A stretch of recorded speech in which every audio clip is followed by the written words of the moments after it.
Gaur laugarren panela aurkeztea egokitu zait, hain zuzen lurralde antolaketa eta gizarte erantzunkizunari lotutako panela. Honen ondoren ondorio batzuk atsedenaldia egingo dugu eta ondoren azken ondorio batzuk aurkeztuko dizkizuegu. Lehenbiziko zatiari dagokionez, gure artean daukagu Zigor Etxeburua, Ugaitz Iturbe, Iker Salaberria eta Miren Segurola. Oraintxe aurkeztuko dizkizuet.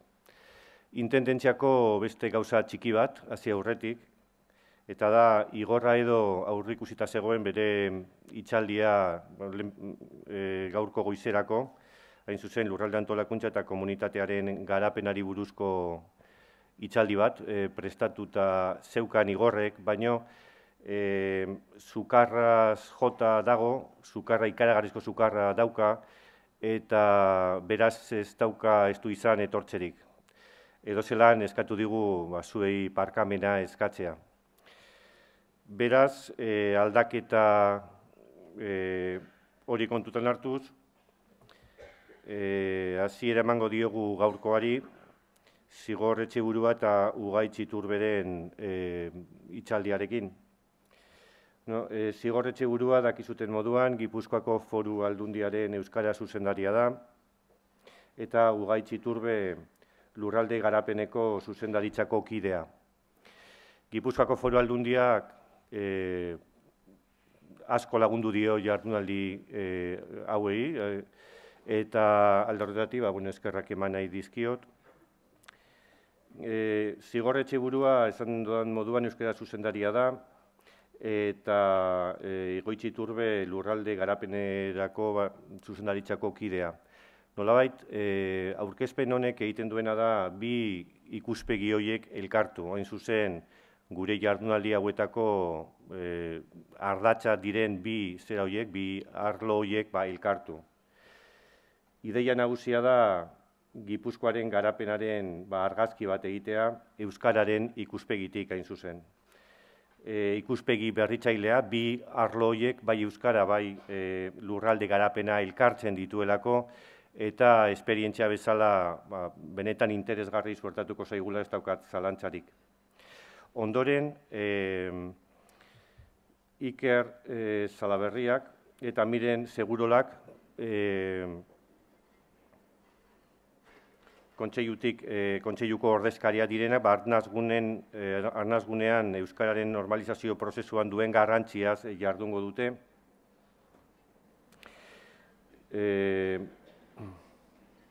Eta nolabait kontseiluaren lanildo berri bat da, hau ere, eta nolabait horren gainekoak aurkeztuko dizkigute. Besterik gabe hitza emango diogu Zigorri eta Ugaitzi, nahi duzuenean. Eskerrik asko, Inigo.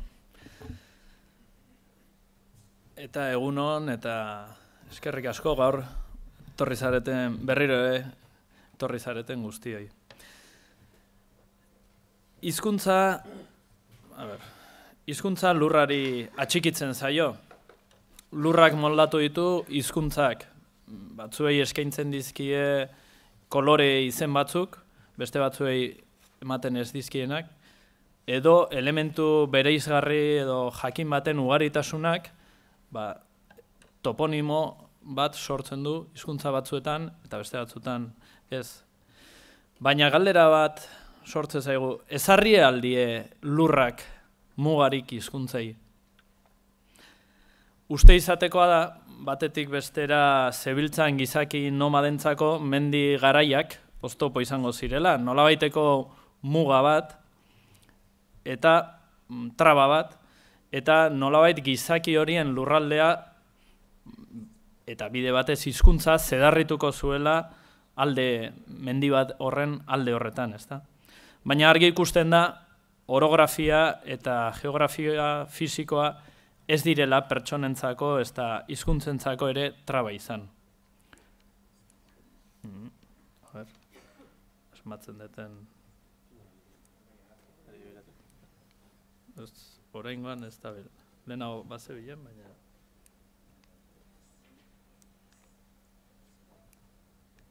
Agian bertatik.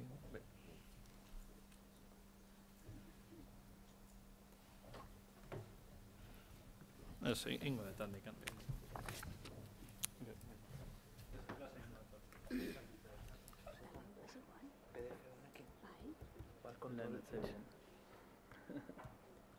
Probatu orain.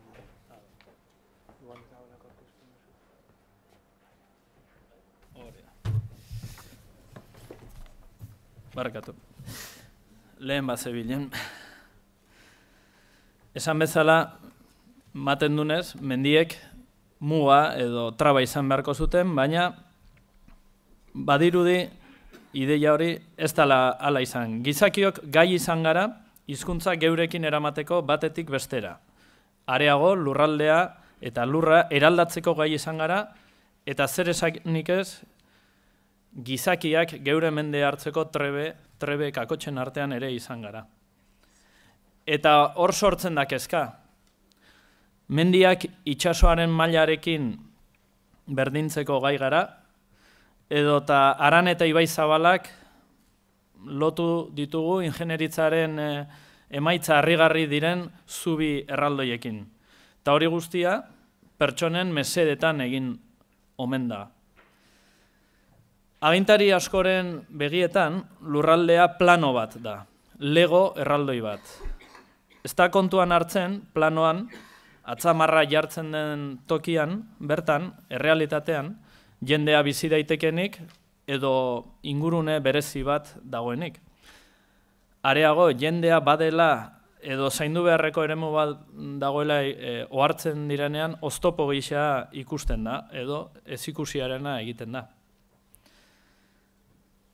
Gutxi batzuek aberasteko duten grinarengatik, garapen ekonomiko azkarra eta gainbalioa metatzeko nahia jartzen dute, jarri dituzte beste ezeren gainetik. Eta historian mozorro ezberdinak izan baditu ere, kapitalismoa da piztiaren izena. Kapitalismo basatia eta globalizazioa, jaun da jabe. Eta honek galdera bat sorrarazten digu. Posible alda lurraldearen garapen eutxigarri bat, gizatasunaren, etikaren, justiziaren, ekologiaren eta kulturaren balioak zainduko dituena eta indartuko dituena. Galdera hau sarrera gisa uzten dugu eta orain.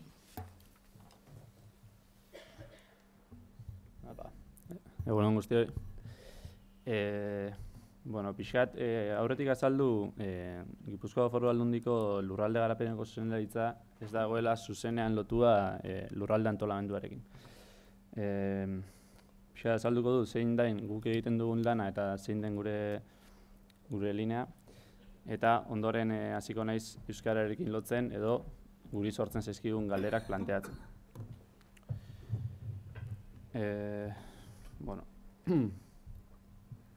Irudi hau da, guk erabiltzen dugun arkitektura deitzen dioguna Gipuzkoarako lurralde garapena bultzatzeko.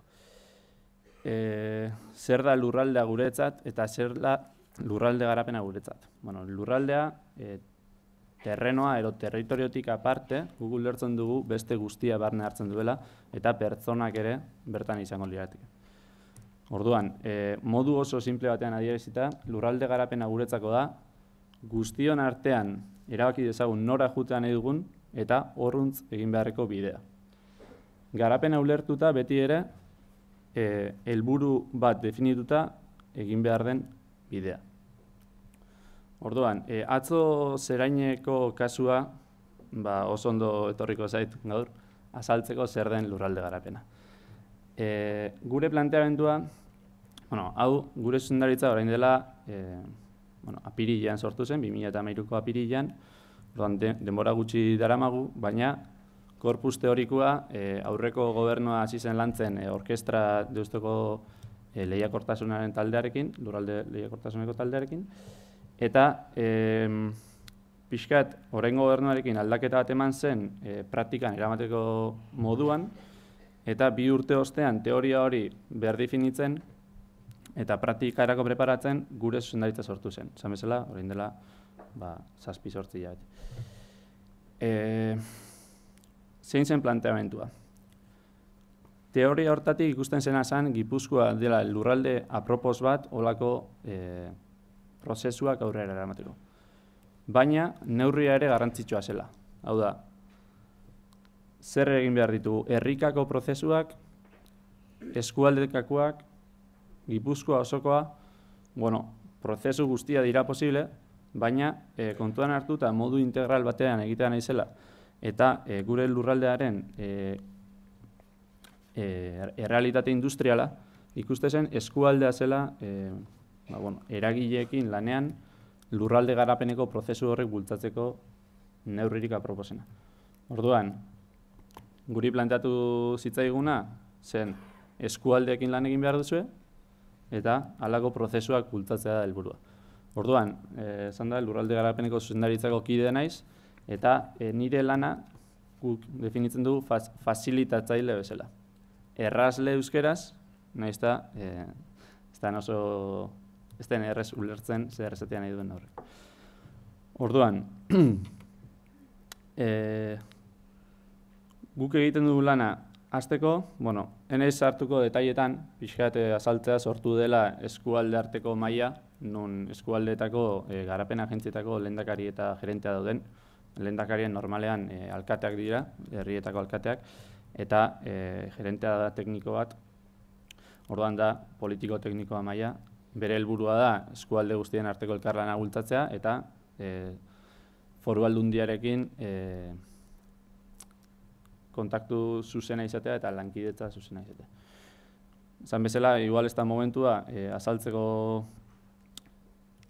zer egiten du, zeintzu diren hemengo dinamikak, baina esan jada martxan dagoela eta sortu zaizkigula, batez be, niri sortzen zaizkidala galdera batzuk euskararekin lotuta. Hau da,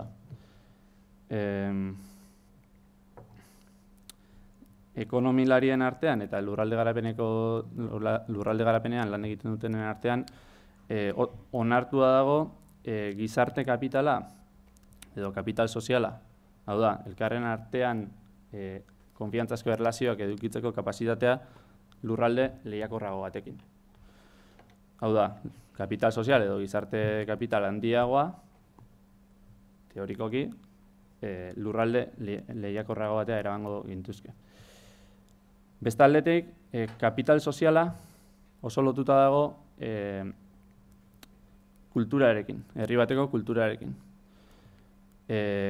Kultura batez ere elkarlanerako kulturan. Horregatik pixka eta aipatzen zen, Gipuzkoan beti erlatiboki aipatuta, elkarlaneko kultura desentea dugu, beti, esan bezala, gauza relatiboa da. Eta,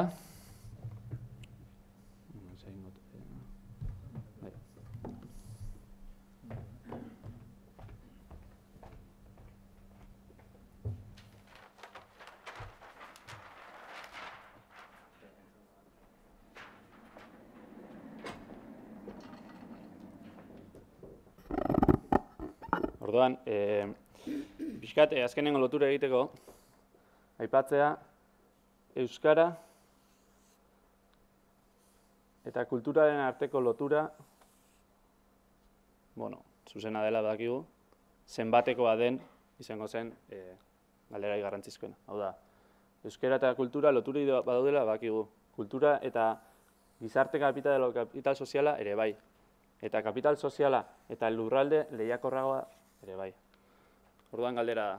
Eta zatea, nik hemendik botako ditudan galdera guztiak direla pixkat zer pentsatu emateko, oso simplista dira, hortik ziur harrapatuko nahizuela, baina batez ere dira beste galdera batzuk sortzeko. Eta ziurrenik ez dugu erantzuna izango galdera horrentzat, baina helburua galdera sortza da. Orduan, galdera litzateke, zein neurritan eragiten du hizkuntza hizkera propioak, hizkera ulertuta herri edo eskualde bateko hizkera, edukitzeak lurralde garapeneko prozesuetan. Hau da, denon artean erabakitzen nora jotea nahi dugun eta bide hori egiten. Eta horrekin lurralde lehiakortasunean. Hau da, lotzen ari naiz hizkuntza edo hizkera edo eta biak lurralde lehiakorrarekin eta ekonomiarekin.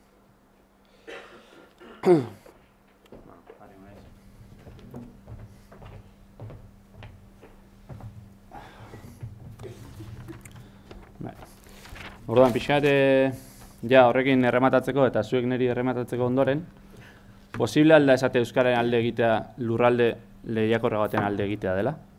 Bueno, hor usten dut galdera, eta gero seigu du.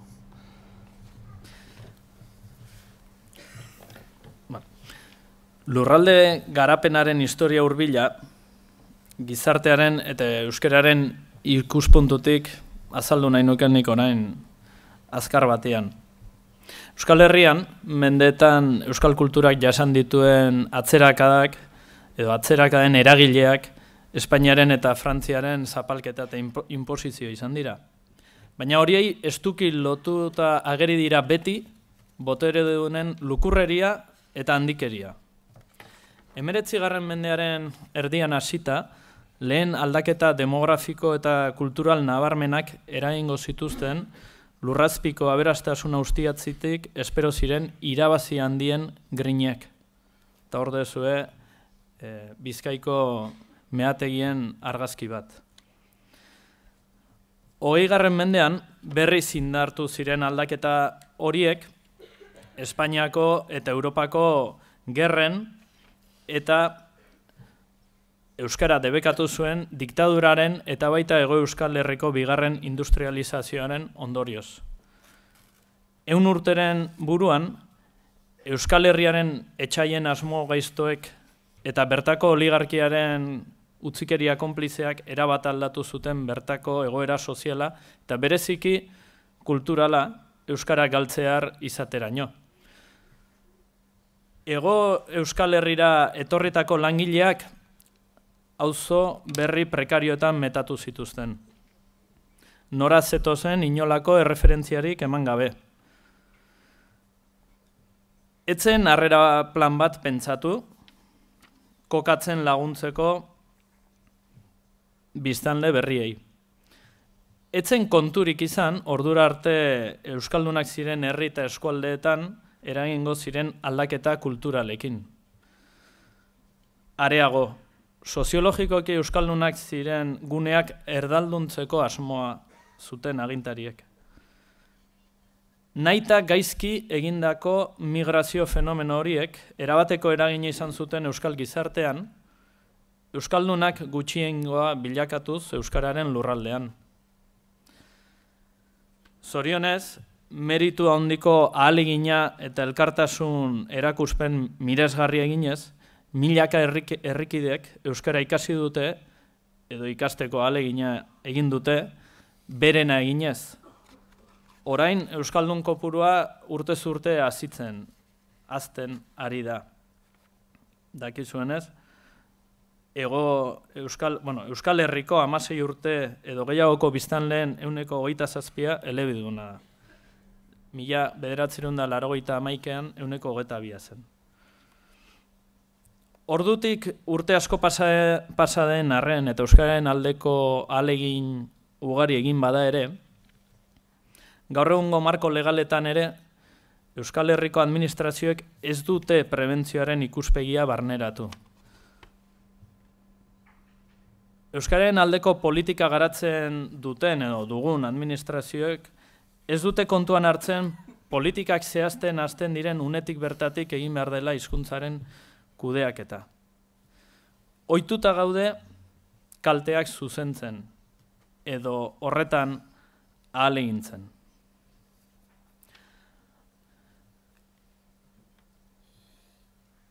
Hori historiari erreparatutako ikuspegi bat. Baina zein da gaur egun Gipuzkoaren argazkia?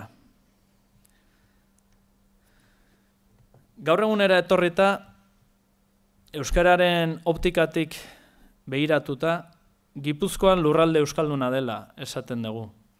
Euskararen ezagutzaren maila azken ikerketen arabera behintzat, hauxe da, biztanleen 53% euskaldun elebiduna da, eta beste 23% euskaraz ulertzeko gai da. Gainera, 2 eta 30 urte bitarteko gazteen 77% euskaldun elebiduna da. Euskeraz bizi diren 56 herri eta eskualde ugari ditu, eta herritarren erdia baino gehiago euskaldunak diren 82 herri. Hori da, Gipuzkoaren argazki bat, euskararen ezagutzari dagokionez. Euskararen erabilerari dagokionez, Gipuzkoan kalean neurtutako elkarrizketen 13% euskaraz izan dira. 2011ko datuak dira. Pentsa daitekenaz bestera, erabilera maila altua adierazten du horrek, Txillardegik, Jose Luis Alvarezen Barantza soziolinguistak hala aztertu eta azaldu zuenez. Gainera ez da irudi estatiko bat, geroz eta gehiago erabiltzen da, Gipuzkoarrok euskaraz bizitzeko joera dugula erakusten du. Ta datu horiek nabarmenagoak dira eremu soziolinguistikoen arabera. Inguru euskaldunenetan euskara gehiago erabiltzen da. Biztanle eleanitzez osatutako herrialdea dugu Gipuzkoa, eta Gipuzkoarron berebiziko identitate ikurra da euskara. Lurraldearen eta herritarren kohesiorako funtsezko aldagaia. Hain zuzen ere, 5. inkesta soziolinguistikoaren datuetan ageri da euskaren aldeko jarrera Gipuzkoan oso nabarmena dela. Herritarren 75% azaltzen du euskara sustatzearen aldeko jarrera. Horregatik ere, ez da harritzekoa Gipuzkoaren garapen ekonomikoaren adierazle diren jarduera eta eragile garrantzitsu askok, euskara beren osagai bereizgarri gisa erakustea. Datu batzuk ematearren, bai euskarai ziurtagiria duten enpresen 37%, edo bikain iaztagiria duten entitaten 57% Gipuzkoarrak dira. Euskararen normalizazioaren langintzan herrialdeko instituzioak, entitateak, erakundeak eta herritarrak ere puntan agere dira. Beraz, euskara Gipuzkoarron eta oro har euskaldunon gizarte kapitalaren parte da nabarmen. Iretxan da.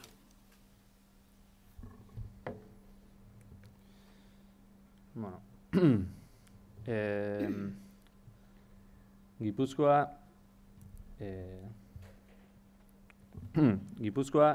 beste herrialde batzuekin konparatuta, batez ere gure ingurukoekin, baina Europa mailan esango nuke, oso garapen homogeneoa eduki du, bai ekonomikoki zein biztanlerian.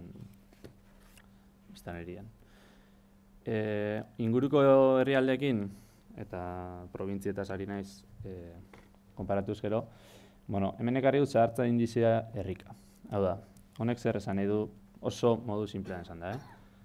Herrietatik gaztea joten direnean zahartza indizea handitu egiten da. Baina, jubilaziorako jendea joten denean herri batera ere zahartza indizea handitu egiten da. Orduan, hemen azaltzeko zer tendentzia diren gaur egun orokorrean ematen direnak ez soilik Euskal Herrian, mundu mailan, hau da, ekonomia eta jendearen kostara eta hiriburutara joatearen tendentzia hori, hemen ikusi dezakegu Nafarroan nola Iruin herrian ari den konzentratzen biztanleriak gaztea, baita ekonomia ere, hau guztia tendentzia esaten dionik, batzutan politikak dira. Iparraldean ere jakina da nola kostan dagoen konzentratzen bai biztanleria eta bai ekonomia, hor ikusten dira nola dauden kostan sartzen indizean aldua dagoa den, baina neurri handi batean da, eta Donostian pasatzen dena ere bai, neurri handi batean da, jubilazioko eta leku aproposa direlako, eta ez gazteak hortik joaten direlako, batzutan gertatzen da, etxebizitzak aru egia dela eta inguruko herrietara joan daitezkela, baina Eta Araban ere oso esanguratsua da hiriburuak duen garrantzia, Bizkaian ere bai, baina batez ere Araban lurralderekiko. Orduan, esan bezala, Gipuzkoan banaketa askoz ere homogeneoa da. Galdetu beharko duneko ordea, zergatik eman den banaketa edo garapen homogeneo hau. Eta ondoren zela mantendu behar da, zela mantendu behar dugun, zergatik mantendu behar dugun. Bueno, mapa hau ere erraz ulertzeko egina dago, eta hemengo batematek fusilatuko dit, ez badut ondo azaltzen. Hau eskualdeka euskararen ezagutza da, eskualdeka esaten dudanean eta garapen agentzian arabera, hau da, hor herri batzu falta dira, Errezil eta bar. Zubieta ere azaltzen da euskara ezagutza baxuko gune bezala, baina da pixkatu ulertzeko zer ezberdintasun dauden euskararen ezagutzan Gipuzkoako ekialdea eta mendebaldean artean. Hau da, datotara joten bagara, Donostia, Buruntzaldea, Oarsoaldea eta Bidasoa behan artean, hori ulertzen dugu ekialdea bezala, 400.000 biztanle inguru, eta euskararen ezagutza 52%. Euneko 52 da elebiduna. Gipuzkoaren biztanleriaren 57% konzentratzen da ekialdean. Mendebaldean berriz, biztanleriaren 53% da, 300.000 biztanle inguru. Euskararen ezagutza orokorrean altuagoa da, eta batez ere Urola erdian eta Urola kostan.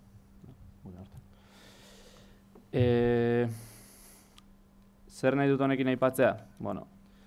Gure lanean oso ohiko aipamena da Gipuzkoarrok gure herriari oso lotuak daudela. Hau da, bakoitza bere herrikoa da. Bakoitza bere herrikoa da, eta hor sartzen dira, bai identitatea, baina neurri handi baten ere hizkera. Gaur nik hona ekarri dut hizkera, atzo ezen inundik inora aipatu, hizkera ulertuta euskalkia, baina maila baxuagoan hizkera, herri bateko hizkera, ondoko herriko hizkera ezberdina. Zergatik, identitate horrek, edo bakoitza bere herrikoa izateak, eduki dezakelako lotura oso zuzena Gipuzkoaren garapen honekin. Eta hor noa lan eta bizi terminora. Agian terminoa berriagoa da praktikan jarri zenean baino, hau da, aurretik jarri zen eta gero sortu da. Orduan beste galdera polemiko bat. Bizi eta lan kontzeptua ze lotura du hizkuntza hizkera propio izaterekin. Hau da, ze neurritan norbera bere herriko hizkera edukitzeak bere herrian bizi eta lan edo bere eskualdea, baina lan bere eskualdea, baina bizi bere herrian bultzatzen duen. Eta zera ingo kasua ere oso ondo datorkit gaur, adibide moan, ez? Hau baino beste galdera bat lotzen dut honekin, eta da, ze gertatuko litzateke, eta hemen ekonomia eta euskara lotzen ditut, mendebaldeko eskualdetan, hau da, adibidez, Debagoiena eta Goierrin porrot ekonomiko bat emango balitz. Hau da, zer gertatuko litzateke euskararekin. Enaiz hartzen hizkerekin edo euskalkiekin, simplemente euskararen erabilarekin. Atzo aipatu zen, Nafarroako Nafarroan eman zen ikerketa 59ko planoaren arabera, ez da, euskararen herri handietan gutxi gara heltze zela, herri txikietan beste neurri baten, unaik aipatu zen bezala, eta hori bere momentuan teoria bat zen, baina gaur egun ikusten dena da hiriburuetan euskararen erabilera eta ezagutza askoz baxuagoa dela herrietan baino. Eta ez dut inondik inora esan nahi euskara herrietako hizkuntza batenik. Hiriburuko hizkuntza izan daiteke. Baina gaurko errealitatea hemen dugu, eta galdera planteatu beharko ginateke lotuta ekonomiakin zer gertatuko litzateken hola kasu baten. Eta ja errematatzeko, eta gero zuek berriro nahi errematatzeko, azkenengo galdera. Ze garrantzia dute euskalki edo hizkerek lurralde garapenean, edo herri bateko kohesioan edo lurralde garapena bultzatzean, eta ez ote dau beste hizkuntzen aurrean euskararen indargune nagusia.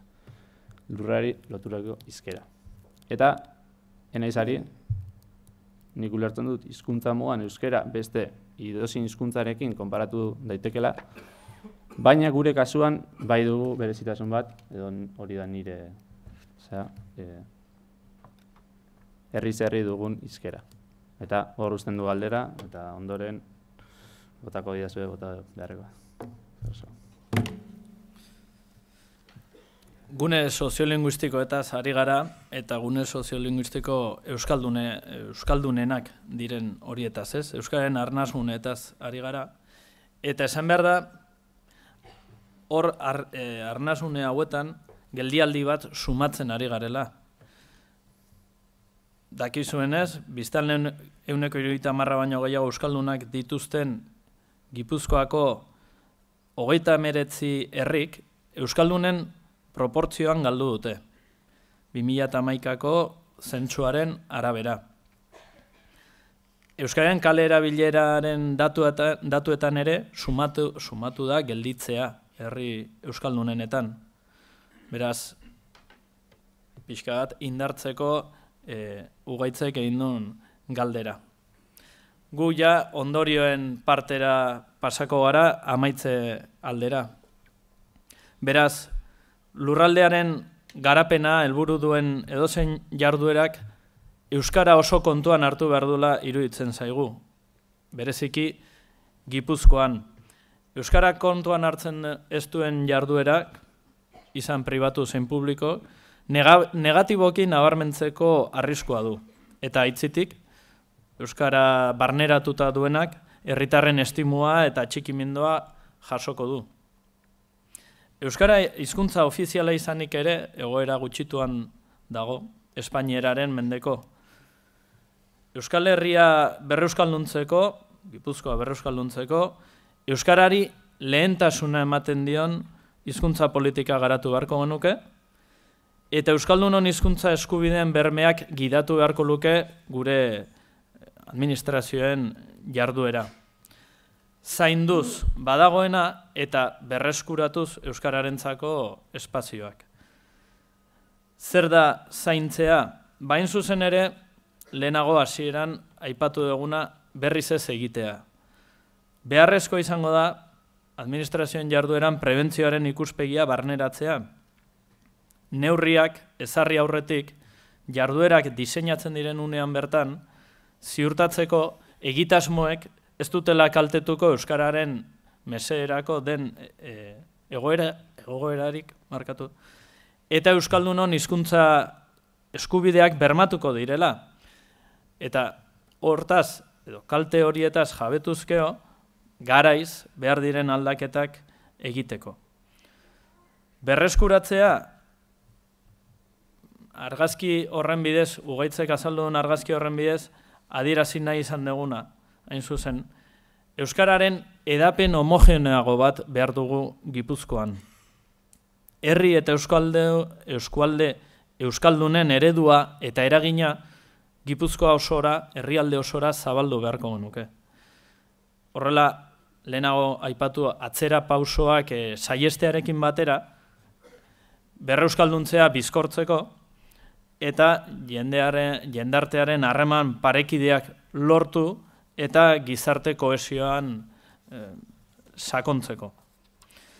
Amaitzeko, geure zatia bintzat amaitzeko, nik esaera bat ekarriko dut gogora, atzeak erakusten du aurrean nola dantzatu, eta badakigu zer ez degun egin dezagun egin behar duguna. Eskerrik asko.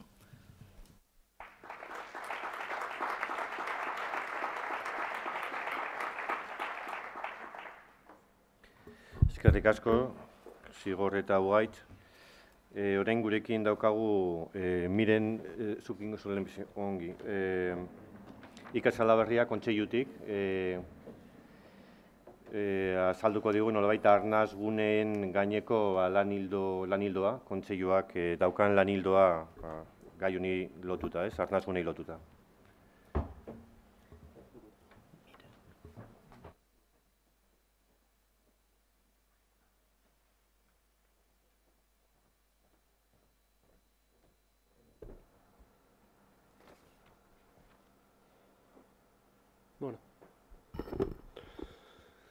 egunon. Bueno, atzian duzue kontseilua zer den nik uste dut egokien adierazten duen irudia. Hor biltzen ditugu gure 40 bazkideak, eta guk bete esaten dugu horiek direla kontseilua, eta kontseilua horiek direla, ez? Orduan, bueno, 2011an erabaki zuen kontseiluak Arnasgune lanildoa edo abian jartzea, eta bueno, horren ondorioa da gaur ni hemen honi buruz hitz egiten egotea, ez? Eta abian jarri zuenean hildo hori egin zuen lehenengotako gauza bat izan zen, bere bazkideen artean galdetu, ea nork zuen gai honi heltzeko interesa, eta interesa agertu zutenekin lantaldetxo bat antolatu genuen.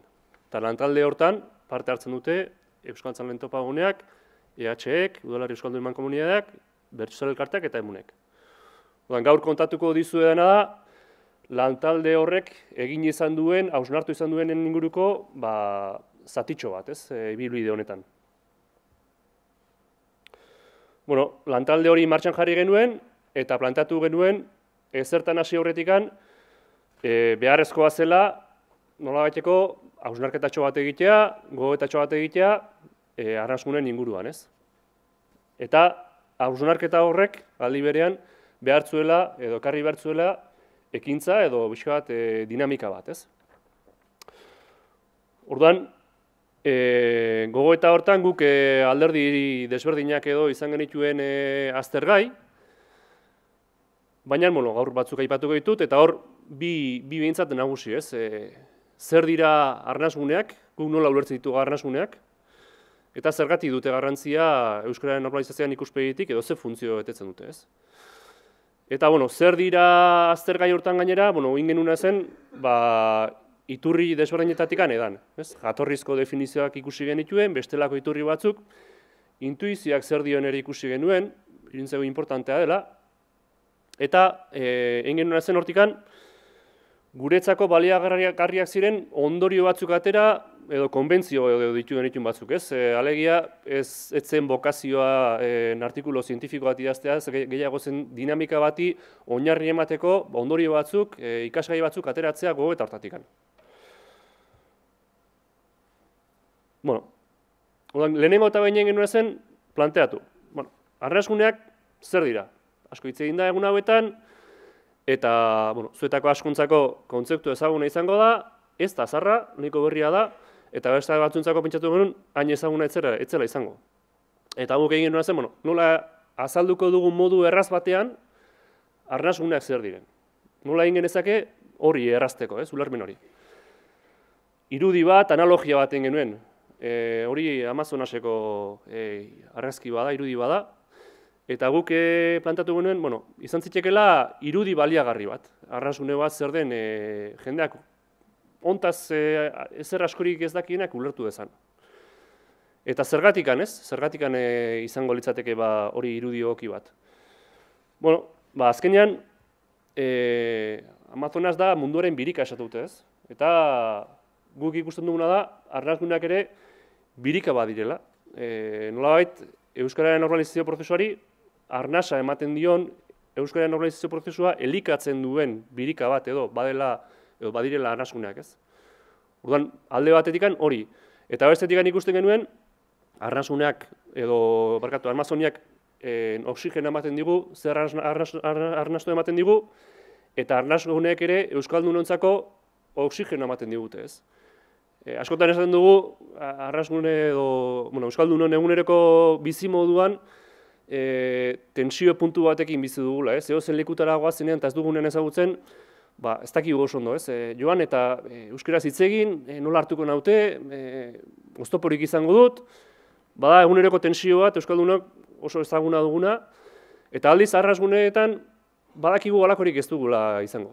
Arnasgunetara joaten gara, eta gune natura batean lasai arnaz dezakegu, lasai hitz egin dezakegu euskeraz, badakigulakoan hori gauza normala dela. Halako oztopo horik, trabarik edo ezin egonik ez dugu izango. Eta beraz, Arnasguneek baute izaera hori euskaldunontzako, ez? Nolabaiteko, lasai gure kabian sentitzeko gune bat eskaintzen digute, eta are gehiago, nolabait euskera gune horietan beharrezko dela ere sentiarazten dute, ez? Doanean edozein halako herri batera edo arrasgune batera, sumatzen duan euskara ohikoa dela, normala dela, eta maila batean ere beharrezkoa ere badela han normaltasunez jarduteko, ez? Orduan, badute izaera hori, eta iruditzen zaigu beraz, adibide egokia zela, ez? Amazoniak suposatzen duena, eta arrasgune batek suposatu dezakena, ez? Orduan guk, analogia, irudi horrekin edo jokatu dugu. Orduan, arrasguneak zer dira horretan ere, askotan etorriko zaigu, udalerri euskaldun baten irudi bat, hau leitza da.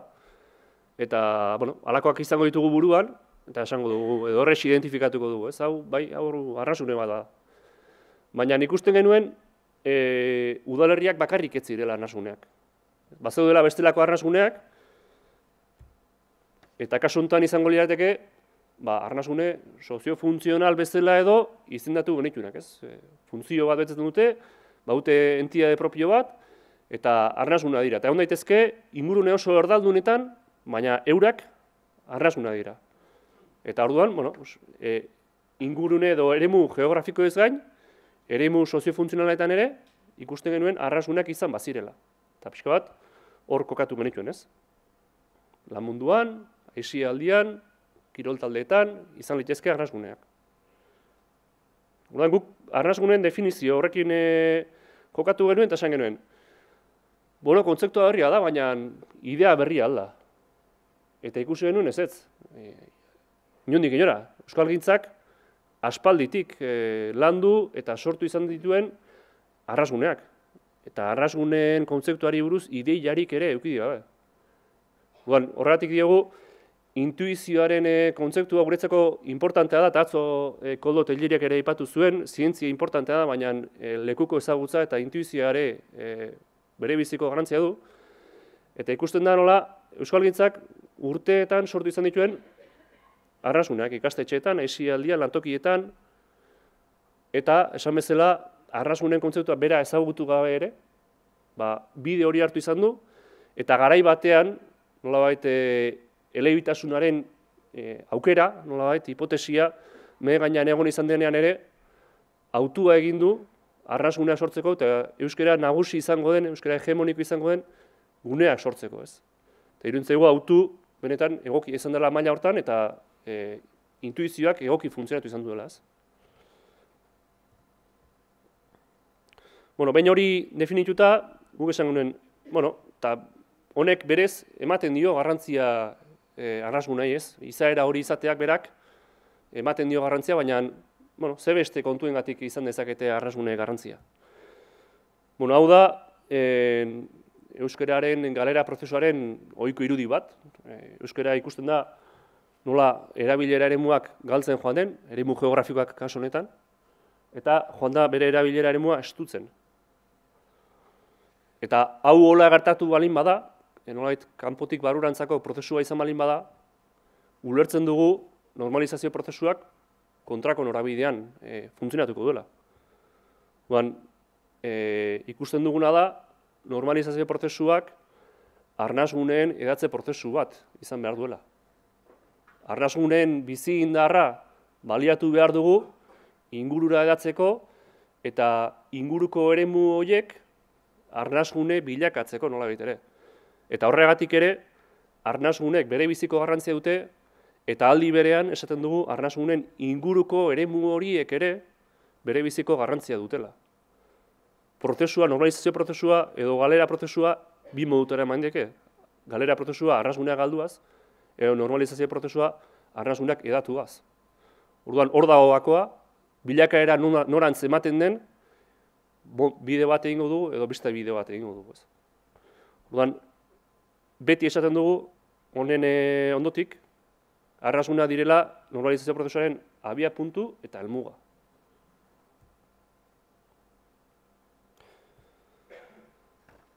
Badago beste begiratu bat, arnasgunen inguruan,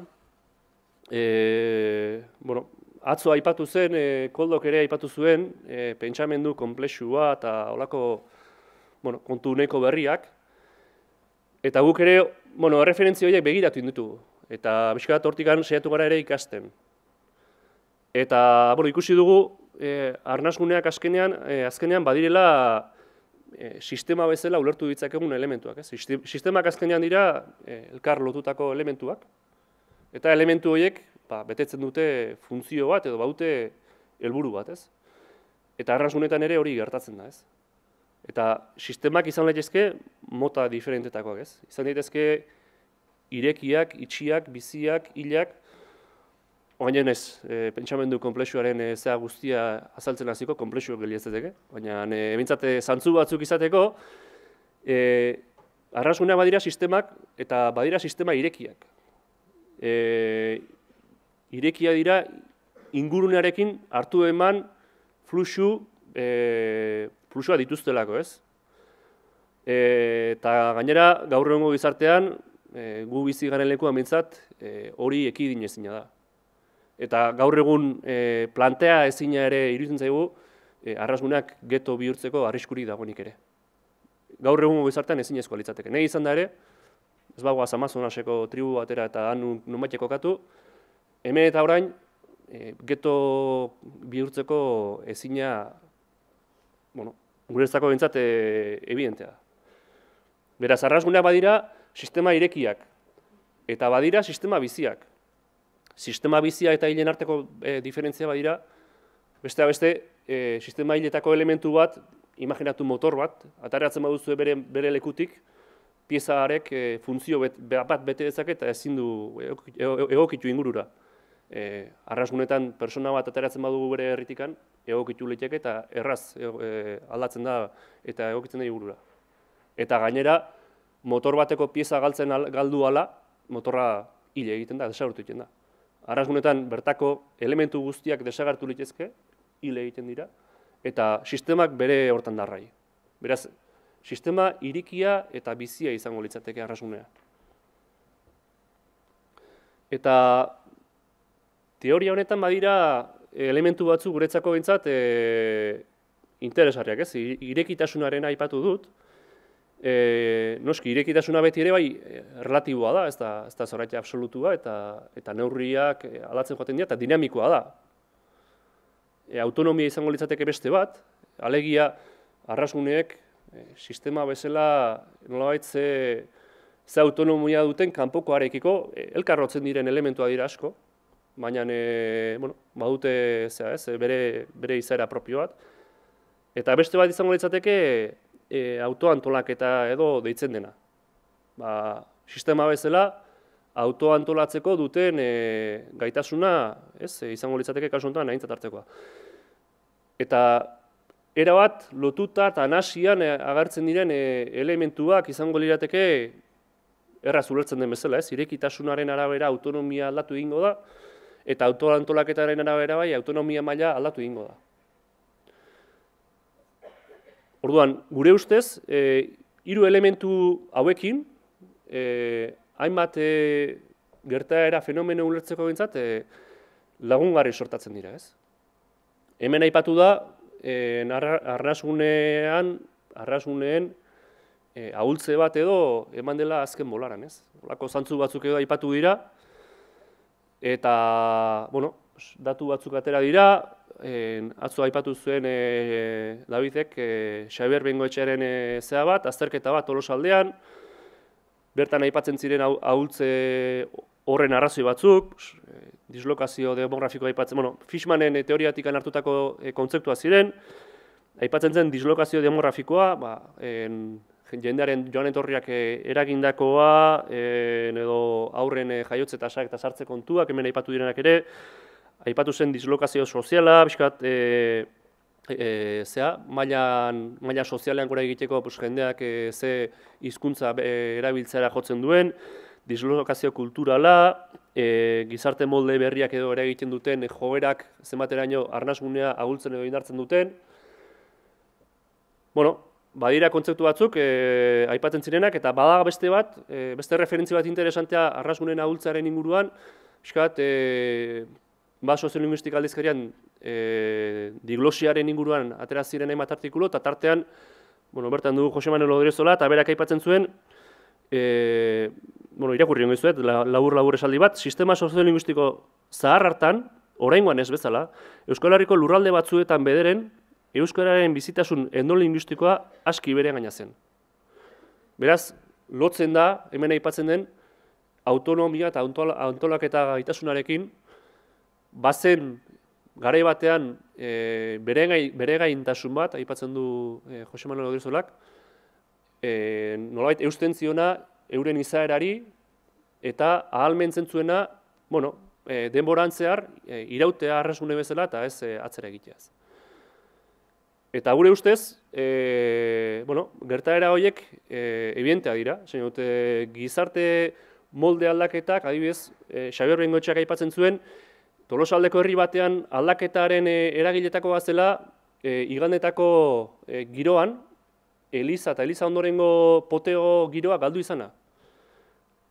Balio zuen horrek, nolabait, sozializatzeko jendea eta bizkat integratzeko eta hizkuntzan ikuspegitikan ere bai, funtzioa betetzen zuen zea horrek, ez? Gertaera horrek edo sozializazio prozesu horrek.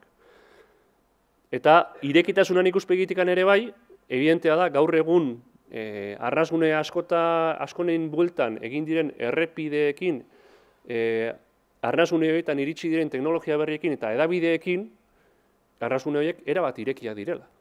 Eta garai batean etzen horrela, eta ez da inbeste urte. Teknologia berrien sarrerak hortan eragin zuzena du. Gaur egun arrasgune gutxietako umeek ez dute izautuko Bob Esponja. Eta garai batean hori pentsa ezina zen. Referentzia horiek beste nunbaitetik zetozkien. Orduan, irekitasun horrek izugarrizko aldea eta eragina izan du. Autonomia mailan, atzo galdetzen nio Nacho hori, arte zarauak eta lurralde planak eta noiztik datoz. Bi hamarkadatako kontua da. Bi hamarkadatan, arrasgune horiek ezin dute bere kaxa erabaki nola garatuko duten euren herria. Badaude arte zarauak, badaude plan territorialak, badaude plan sektorialak, eta horrek autonomia galera ikaragarria dakar.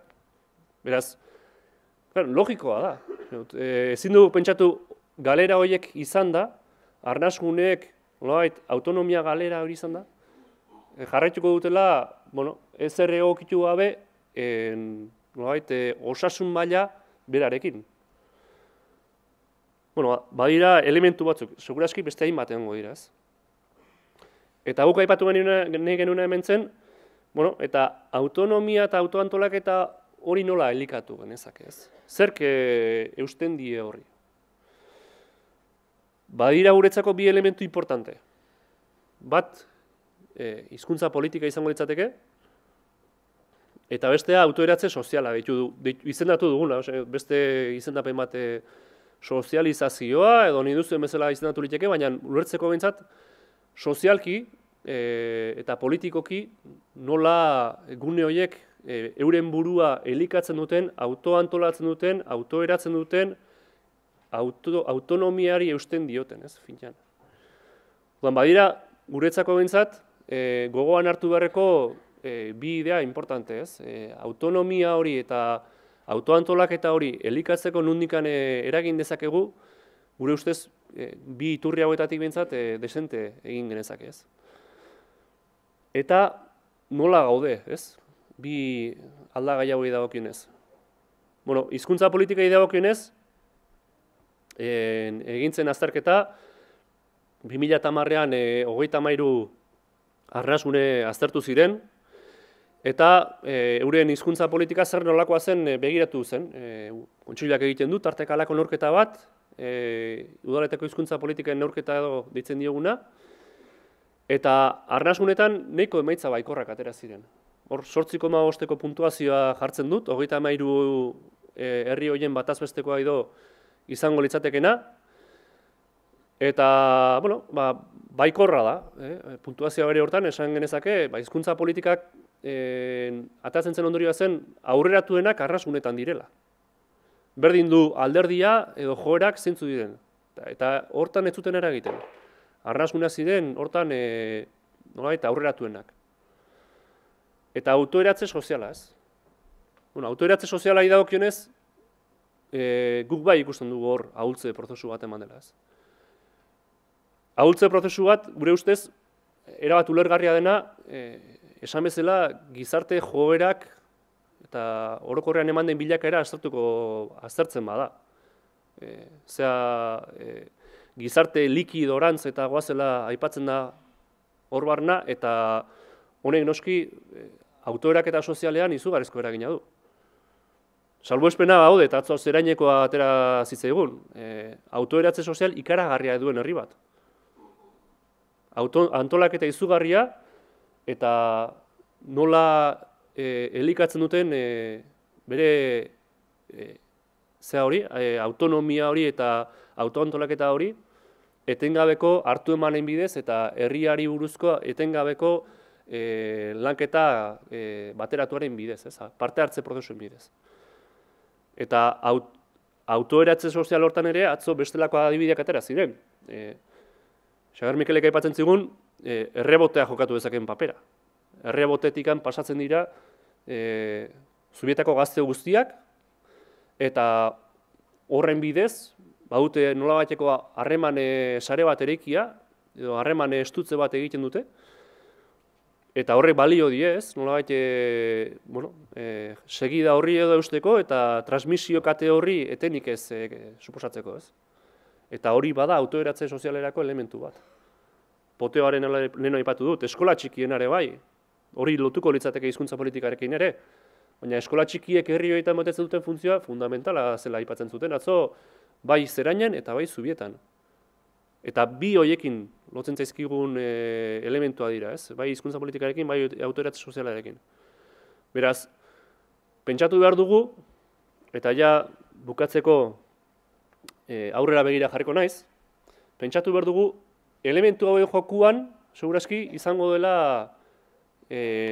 dutela arnasunek etorkizun oparoa edo txarragoa. Orduan aurrera begira guk ideia batzuk, elementu batzuk, azpimarratuko nituzke.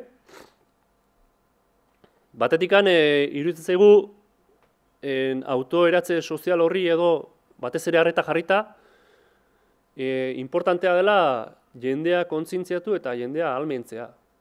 Edo komunidadea ahalmentzea nahi baduzue, edo komunidadea sustatzea, hor kontzeptu diferenteak erabili izan dira. Autoeratze sozial hori indartzea. Bada gogoeta bat, maila baten ere gure lantaldean ateratzen zena eta Wemak partekatua zuena, ikusi da, hizkuntza politikan Wemak izugarrizko lana egin du, eta ez da kasualitatea arrasunetan ere maila hortara heldu izana. Wemak hor sustatzen lan ikaragarria egin du. Baina aldi berean herri horietako herritarren kontzientziazioa nola gaude. Zenbateraino ohartzen gara, arrasunetan edo hartzen dira arrasunetan daudenak, aldi batetik baduten privilegioaz. Ez deusa, arrasune batean bizitzea, badutela aukera, lasai arnasa hartzeko, beste batzuk aukera gutxiago izan dezakakun bezala, bere aukera badute, eta hortan badute privilegio etxo hori. Baina aldi berean, erantzungizun maila bat ere. Eta erantzungizuna ezin dugula mugatu arnasunetan lasai bizitzera. Dinamikoa da prozesua eta edatze edo atzeratze joerak eman litezke. Eta arrasunetako kideek ere lagundu behar dute, noski, ingurura edatzen. Eure dute inor baino bizindar gehiago, inguruko eremu horiek arrasune bilakatu daitezen. Eta hortan eragiteko bereek ere badute zeregina, ez. Beraz, jendearen kontzientziazio hori, ez. Gure ustez importantea da. Bestetik,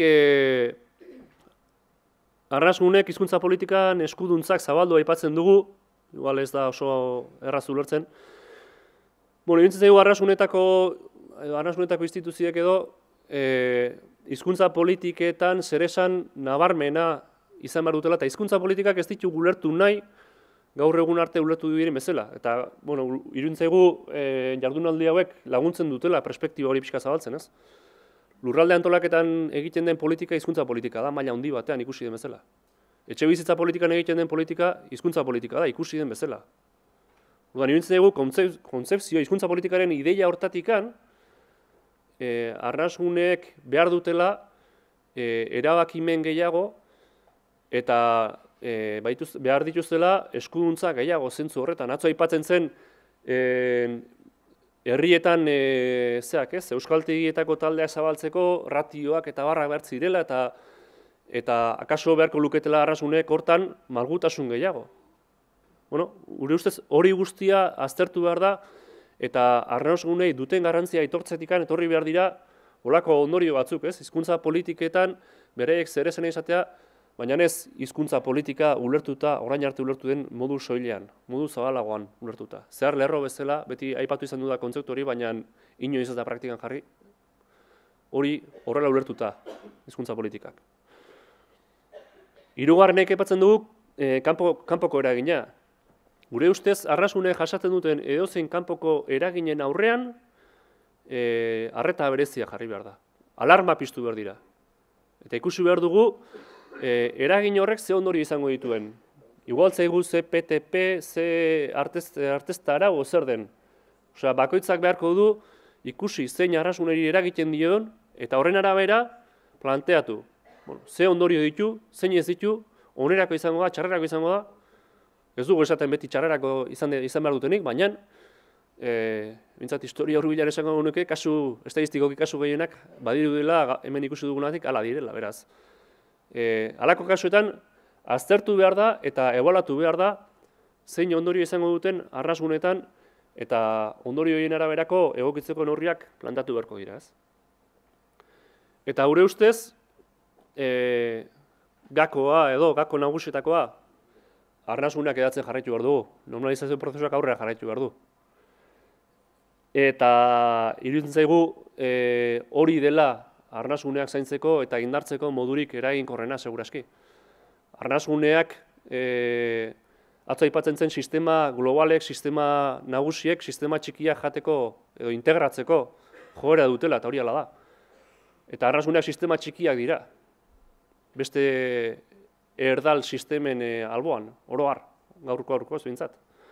Eta beraz, joera horiek ematen diren neurrian, beti arrisku maila bat izango dugu, eta arnasguneak aldiz edatzen ditugun neurrian, arrisku maila hori txikitzen joango da.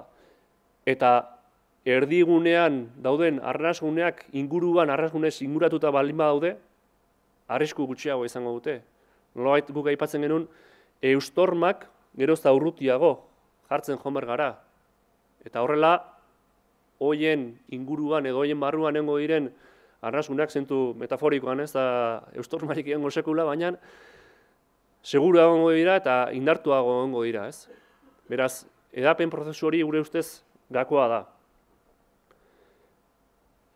Eta azkeneko 3 horiek, gure ustez, bete-betean harremana dute hemen 2 egun hauetan hitz egiten ari garen lurralde antolaketaren kontu honekin guztiarekin, ez? Beraz, lurralde antolaketa hitz egiten dugunean, 3 elementu horiek aintzat hartu beharko genituzke. Eta bukatzeko, guk honen inguruan egina dugu bideotxo bat, pixkat arnasguneen ideia eta zabaltzeari begira, gaur azaldutako gehienak bertan jasota daude, ideia gehienak, beste batzuk ere, eta erreferentzia usten dizuet, eta beste sortarako nire e-mailare bai, eta nik bukatzeko atzo zeraineko kasua esplikatu zigun Jakobak, eta nik berari plagio txiki bat egingo diot, hartuko diot zerainen erabiltzen dute lema, eta bukatzeko esango nuke arnasgune dezagun.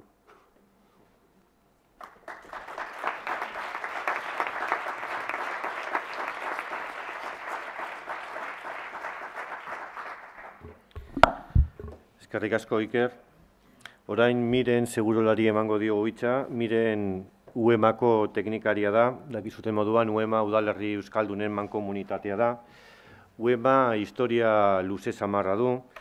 UEMA aintzindaria izan zen euskara erabilpena arautzen. Gogoratuko dituzue Euskal Herrian euskarazek laurogeita hamargarren hamarkadan planteatu zituen euskaraz bizitzeko mozioen onarpena bertan udalerri horietan gauzatu zen.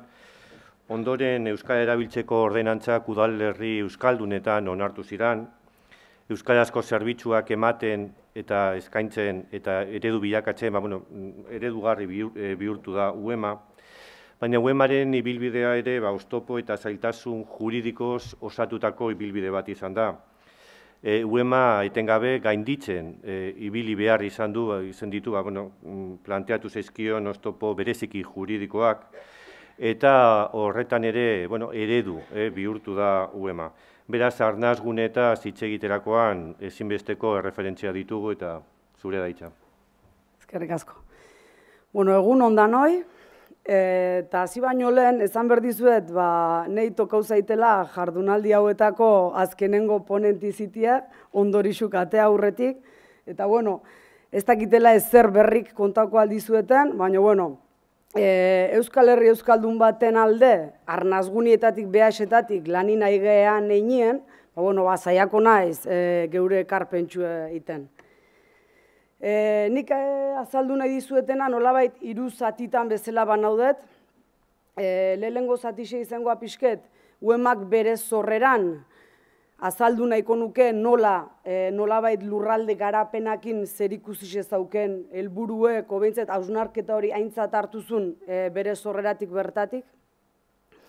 Gero biharren zatixen azalduko izuet, nahi izuet erakustie pixket gaur egungo arnazgunien argazki bat, eta gero ia pixket 3. zatixen, zaiako naiz, UEMatik bertatik indeun hausnarketa prozesu baten ondorixoz, pixket aurrea behireko joerie edo aurrea behireko estrategixe ze modutan planteatzen deun azaltzen.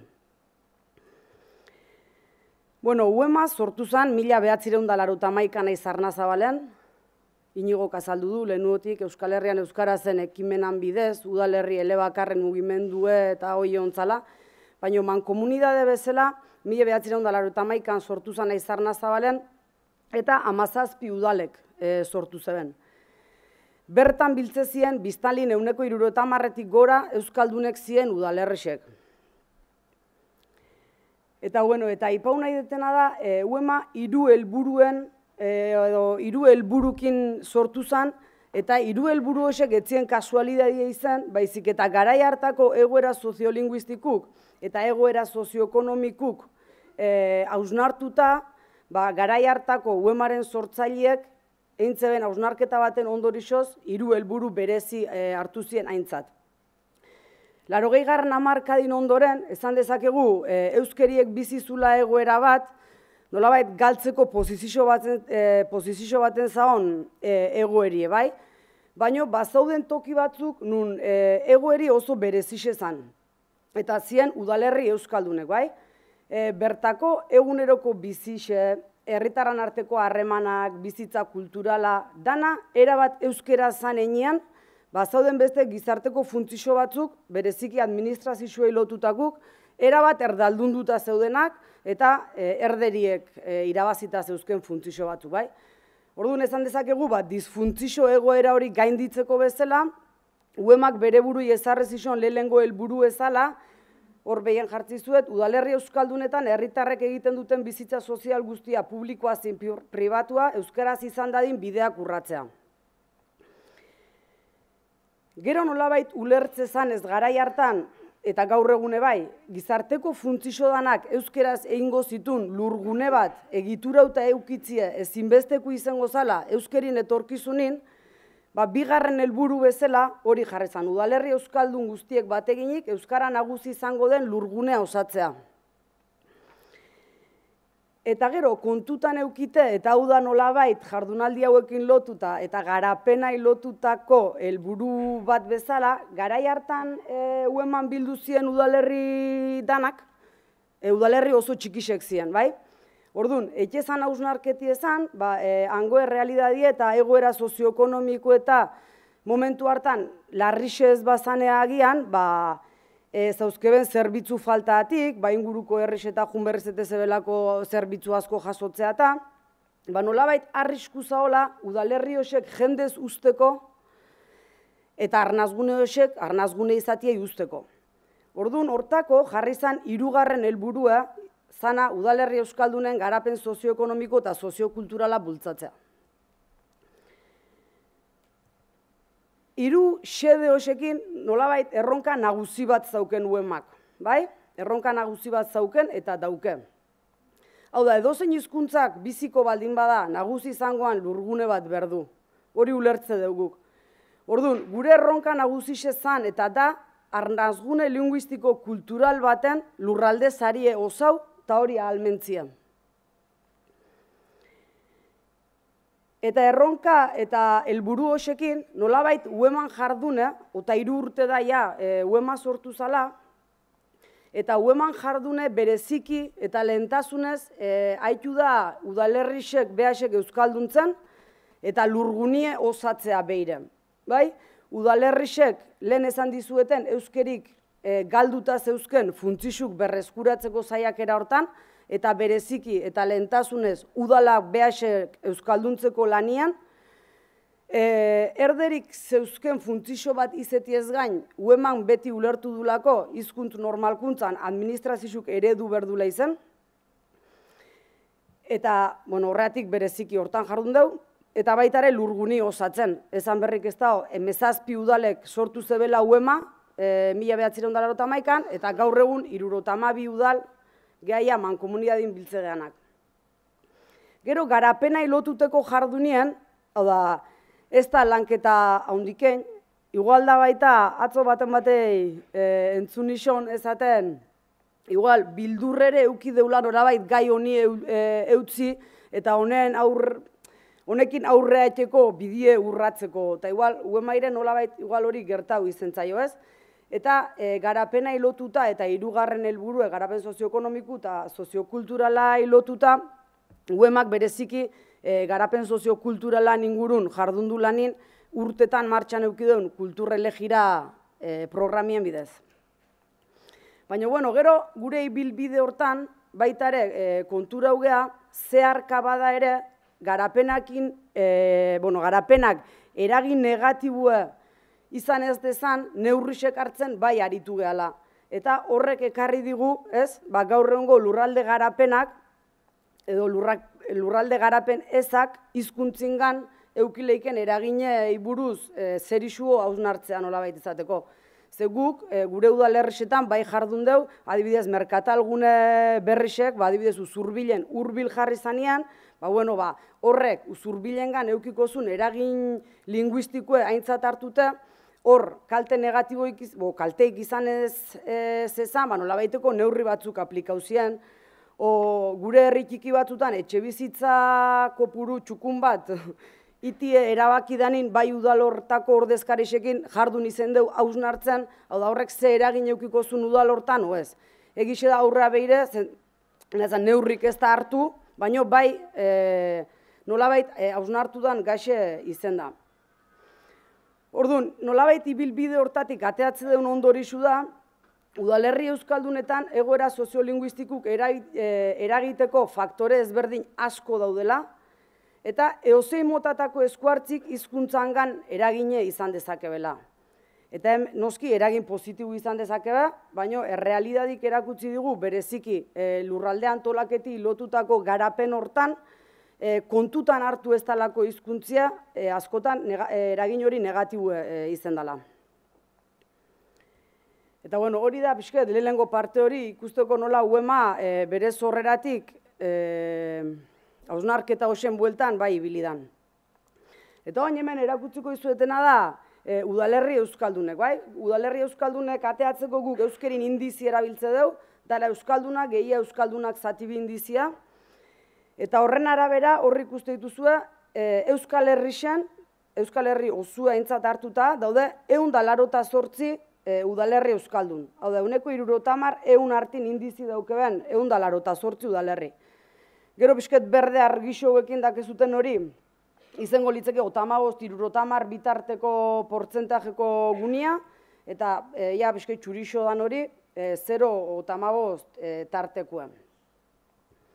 Hori pixket ekarrita, udalerri euskaldunek 188tik ego Euskal Herrixen 161 daude, eta hoxetatik UEMan 72. da die, justo morauz azaltzeien, hoxek. Aipau nahi deuna da, uemak mankomunidade izari izanik, Ipar Euskal Herriko herrikoetxekin, ezin dula, Ipar Euskal Herriko herrikoetxek ezin debela gehitu mankomunidadea, bi estadun arteko, udalan arteko mankomunidadik ez daudelako baimenduta, hori.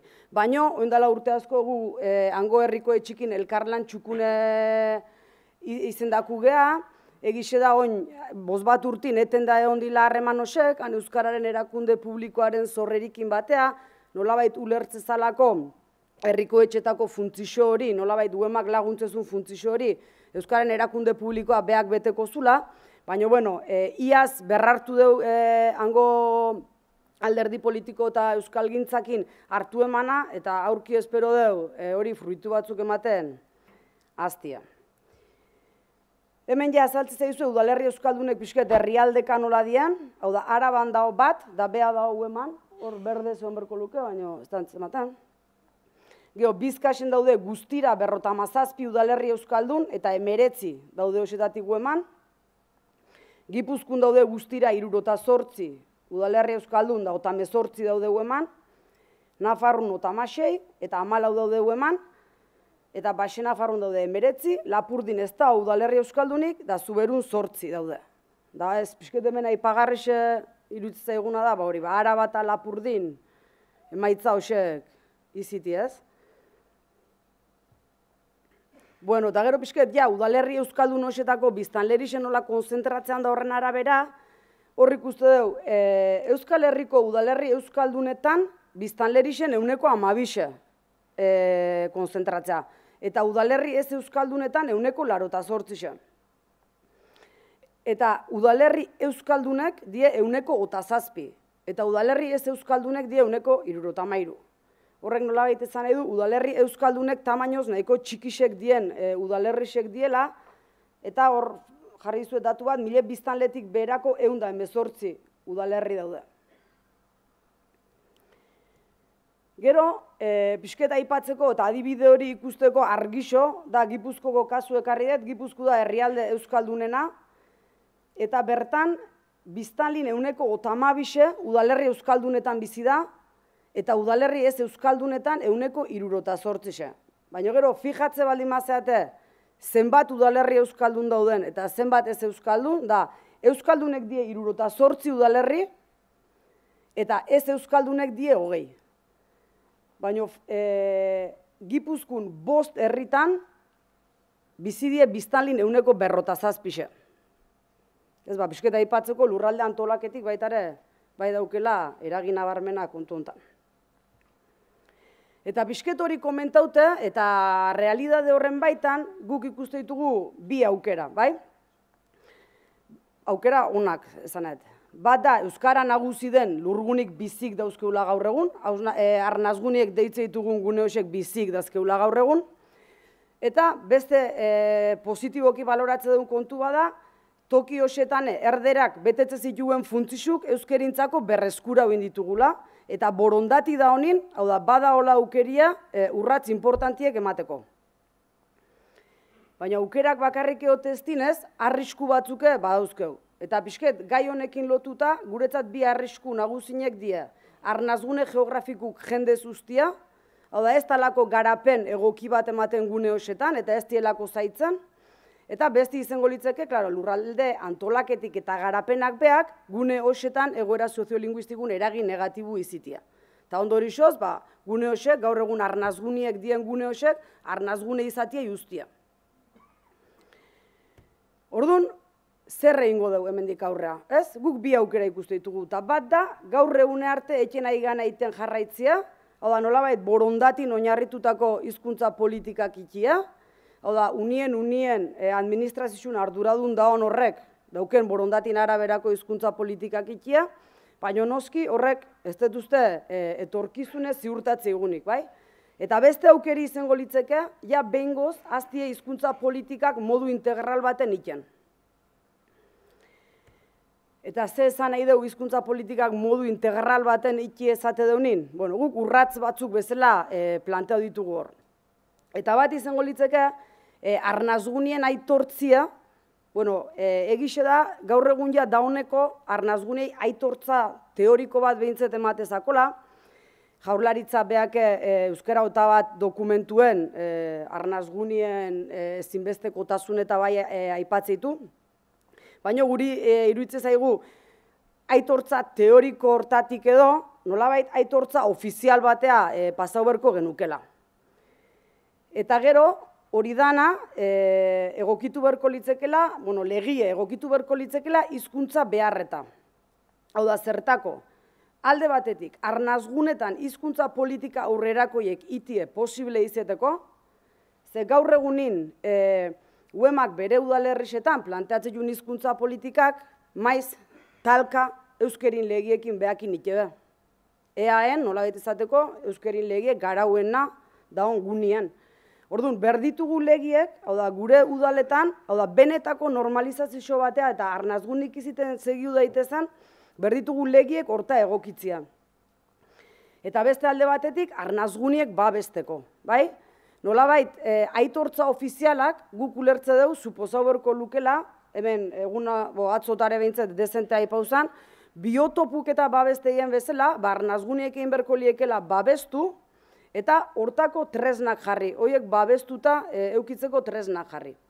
Eta ulertze dugu, modu hortan, aukerie eukiko genukela, ezate dugun bezala, arnazgunetatik, arnazgunik edaiez, nolabait Euskal Herri, Euskaldun bat osatzeko.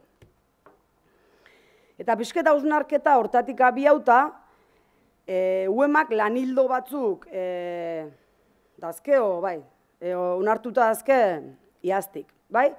Eta izango lieke alde batetik, arnazgunetako erabateko hizkuntzi normalizazioa sustatzia, bai, egixe dalako arnazgunetan izaera askoko udalak daude, eta UEMan biltzeienak naiz da danak arnazgune izateko baldintzak bete, batzuk, azkenengo urtetan, erabileri dago kixonez, zalantzazko arnazgune batzuk eon lekela daudela ezate dugu.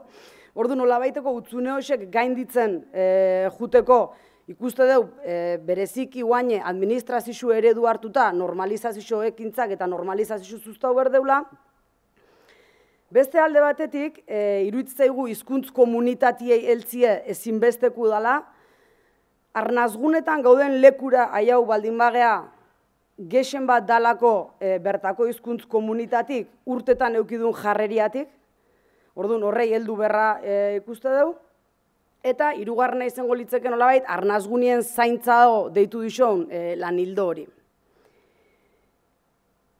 Eta eta gero pixket lanildo horren baitan, UEMak, izango dizu zeiteun hildo bakoitzien, o ze itien nahi deun hildo bakoitzien.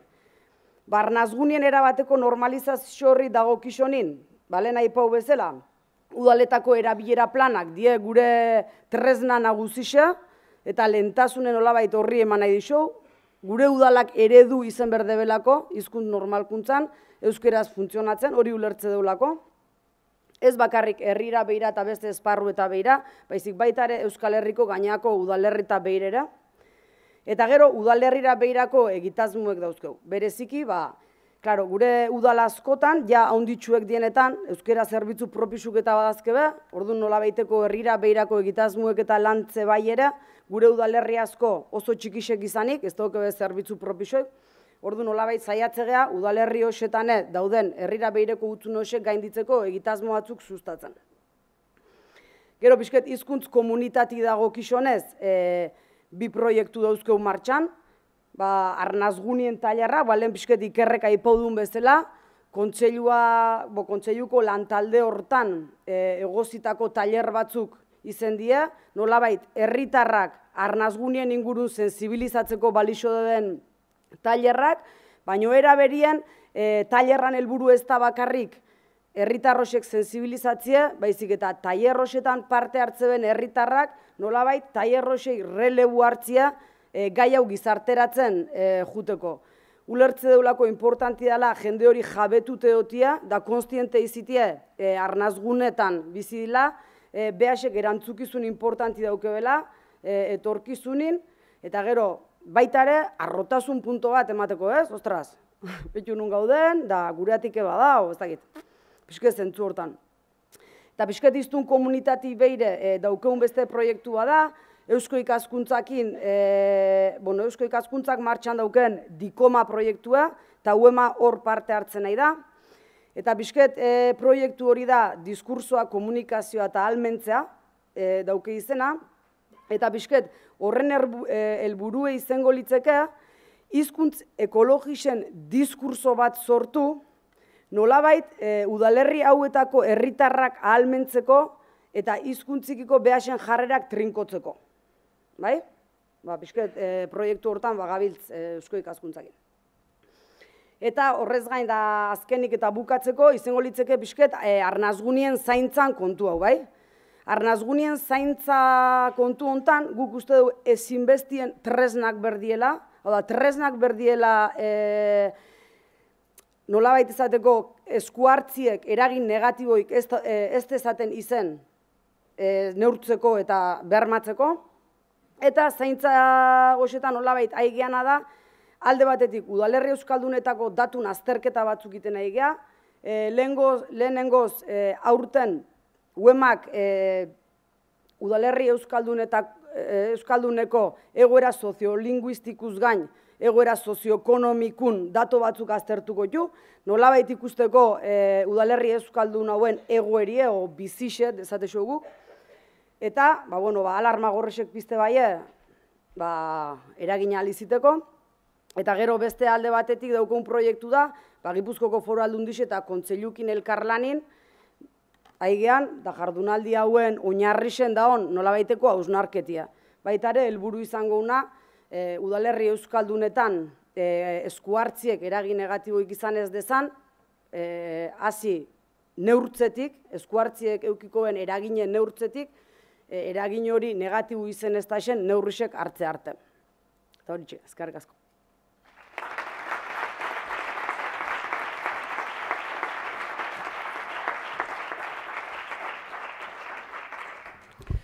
Eskerrik asko Miren, puntu asko atera dira, tarte bat zabalduko dugu galderetarako.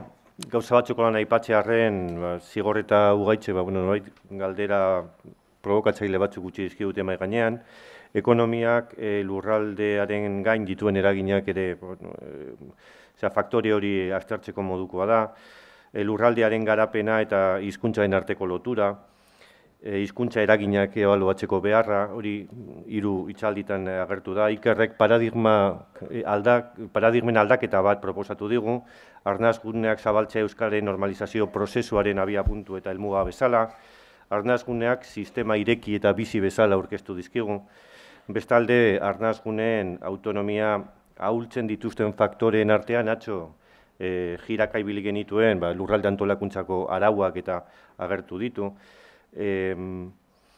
Nolabait autoeratze sozialaren garrantzia, herritarren kontzientziazioa, Mirenen hitzaldian ere puntu interesgarriak, debaterako izan ditezkenak, euskararen arnazgunearen eredu da UEMA eta UEMako udalerriak, ez bakarra atzo David Arnautek eta baita ere Ikerrek gaur azaldu diguten moduan, garapenak indar negatiborik izan ez dezan, neurriak hartzeko beharra o premia hori ere agertu digu Mirenek, lurralde antolakuntzaren eragin negatiboak nolabait arriskuen artean ere kokatu ditu Mirenek, hizkuntza politika modu integralean jasotzeko beharra, legea hizkuntza beharretara egokitzeko beharra ere, bi hitzetan estalki juridiko berri baten beharra.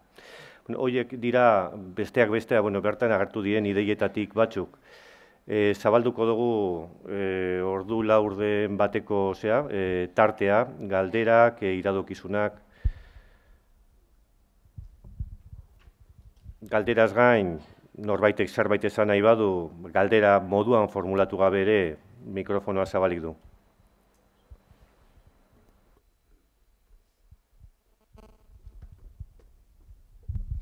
Mireni, UEMan 72 herri esan duzu, guztira zenbat biztanle egite dute eta zein dira 3 herri handienak biztanle demografikoki?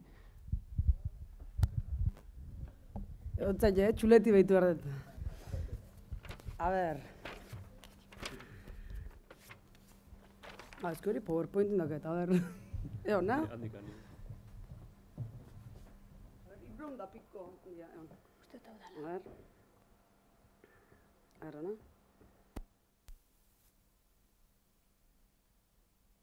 Ez que ez dauke sartuta. Bala, bueno, igual da bat ezen. A ber.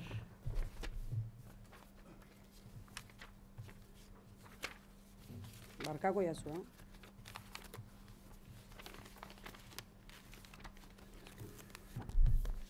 Men. A ber. Biztanleria udalerri euskaldunetan da 381.688 biztanlea bizidia, 188 udalerritan. Euskal Herriku da 3.107.306. Eta 5 haundinek die, hiru haundinek die Tolosa, Zarautz da Bermeo.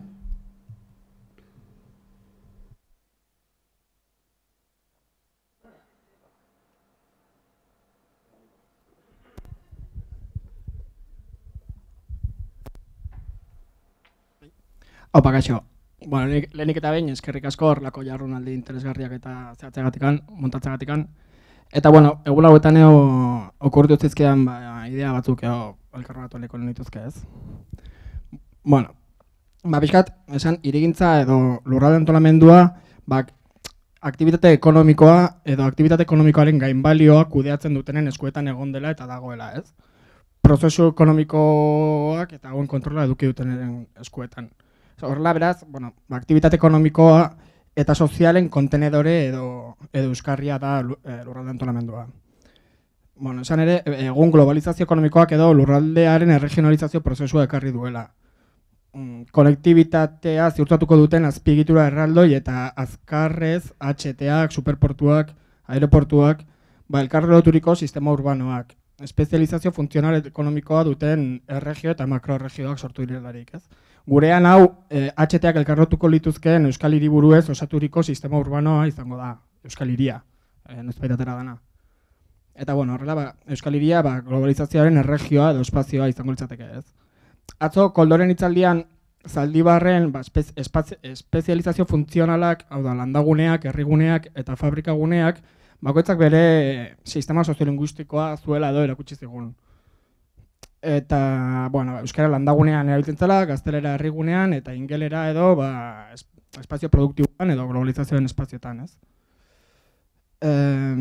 Bueno, ez dakit, ondorioz, iruditzen zait, honek ondorio harri bat gaukala, eta igual da, ez dela atzo igual komentatu zen bezala, etxe bizitzak sortzearena bakarrik euskara mehatxatzen duena edo, baizik eta, hau, nez eta modu konjunturalean eman edo, euskara mehatxatzen duena benetan edo, hau ikusita izango litzatekeela, globalizazioaren espazio hauek edo sortzen dituzten azpiegiturak, HTA-ak edo egiturak, ez? Lurralde antolamendua eta pixkat lehen esan dugun erregionalizazio prozesu hau ahalbidetzen duten prozesuak edo, ez?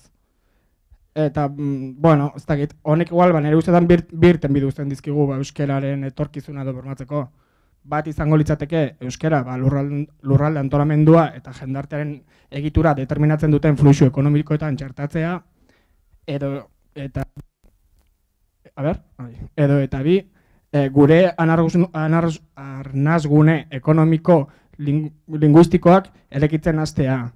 Hau da, gure sistema sozioekonomikoa sortuko duen lurralde antolamendua erekitzen hastea, ez? Oain entzun dugu bezala, arnazgune linguistikoak bezala, autonomia eta autokudeaketan oinarrituak egongo diren sistema sozioekonomiko eta espazial irekiak. Bueno, ez dakit, hau da pixka bat, egun hauetan atera detena edo. Mila esker.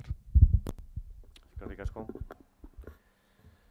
Nik igual ideia hori sakondu nahi nuke, ez nuke nahi ere konklusio bat geratzea eta atzo Paulekin pixkat ere hitz egiten genuen, hemen presentatu nahi izan duguna asko zentratu da herri euskaldunetan eta arnasunetan, baina bereziki Gipuzkoako Foru Aldundiaren intentzioa hortik harago dijo, ez? Kezka hau ezin da zedarritu soilik arnasunen eremura. Euskara ez dago hor mugatuta eta sistema osoa hartu behar du. Euskararen lurralde osoa, ez da? Eta ni pixkat uste dut, ulertzen dut, zu hori ere esaten ari zarela, ezta? Ni beraz, jardunaldien konklusioa eramango nuke arnasunetatik harago, ze arnasunek beraie bakarrik ezin dute, eta ez da, ni bintzat ez nuke ulertuko hori bakarrik ala izatea, ez? Lurraldearen garapena zerbait zabalagoa den, harreman batzuk eta dira, ez da? Orduan, hoixe gehitzearren.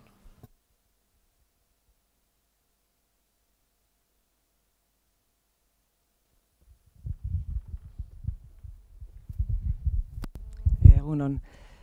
Eskerrik asko horrelako jardunaldi hain interesgarriak eta uste garaiare egokia dela, honetaz hitz egiteko asko hitz egin dezakegu, segurazko gutako guztiak badaukagu 1000 kontu esateko eta eztabaidatzeko. Ez dakit, konklusio bat edo beste nik iradokizun moduan ekarri nahi nuke atzota gaur entzundakoen ildotik. Asko gustatu zait Gipuzkoako garapen inguruan aipatu diren plangintza nundik nora dijoan. Berritzailea iruditzen zait, baina nire ikuspegitik berritzailea da politikarien ikuspegitik.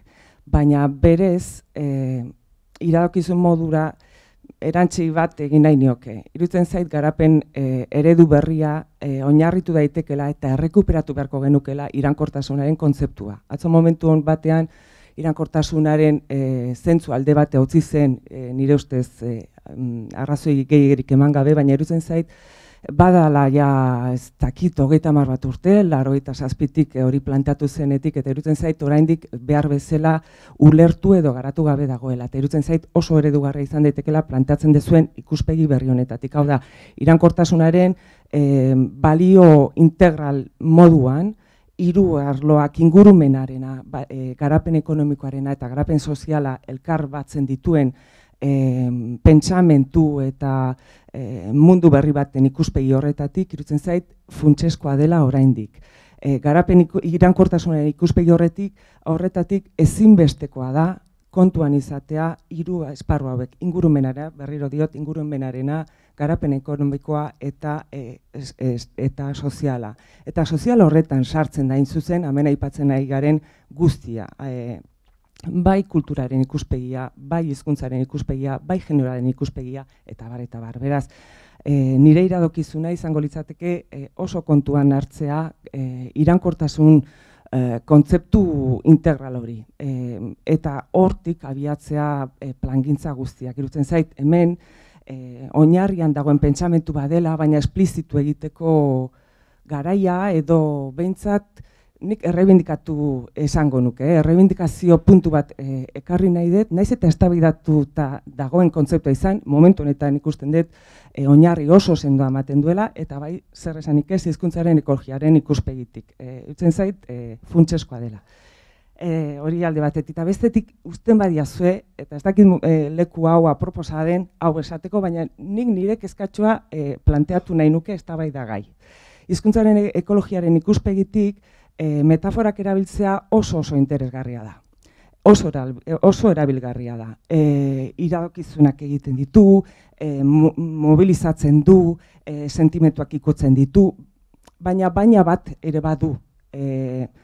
Metaforak erabiltzea bere arriskuak ditu.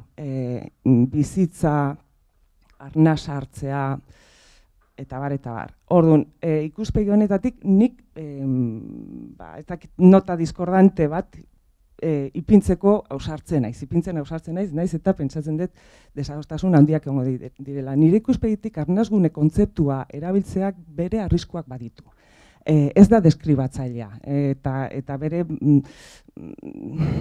alde iradokitzaileak eta norbanakoaren almentze hori bideratzen du, baina arriskutsuari izan daiteke. Arnasa hartzeak leku batean, beste leku batean ez hartzea dakar. irudiaren ikuspegitik. Orduan, bueno, ni bintzat, mahai gainean jarri nahi nuke badagoela jende bat, nitartean metafora horren erabiltzearen kezka badaukaguna. Irutzen zait, momentu batean hori plantatu zenean bere funtzioa bete zuela, baina akaso dinot, bueno, berpentsatu beharko litzatekela. Eskerrik asko.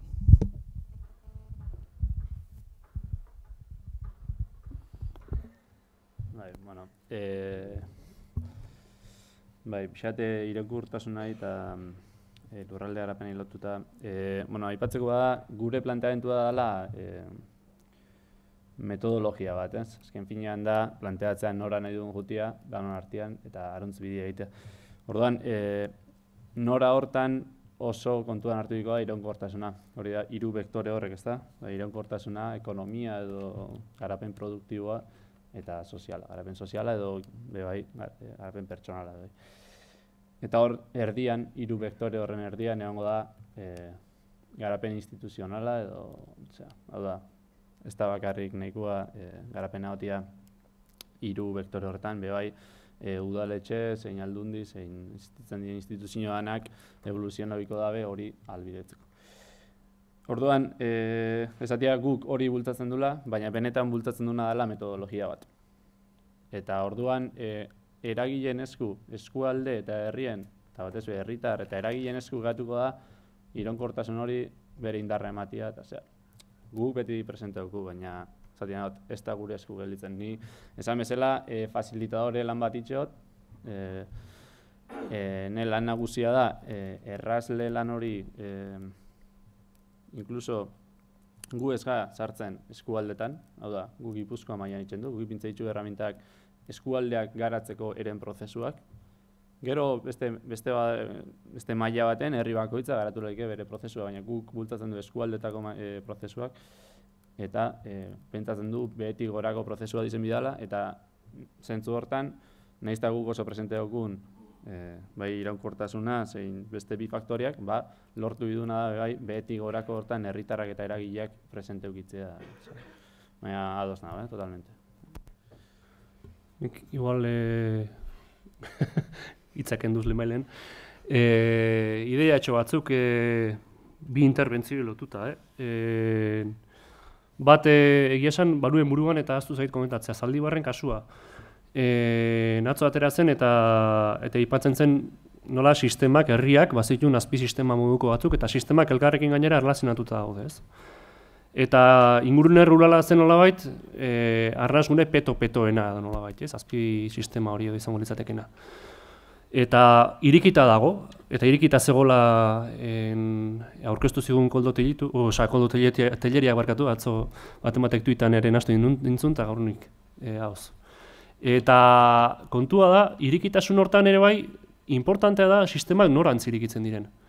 Zaldibarreko ingurune ruralak Bilborantz irikitzen ziren. Ez ziren herrigunerantz irikitzen. Batez ere, harreman fluxuak nagusiki Bilborantz joatzen omentzun.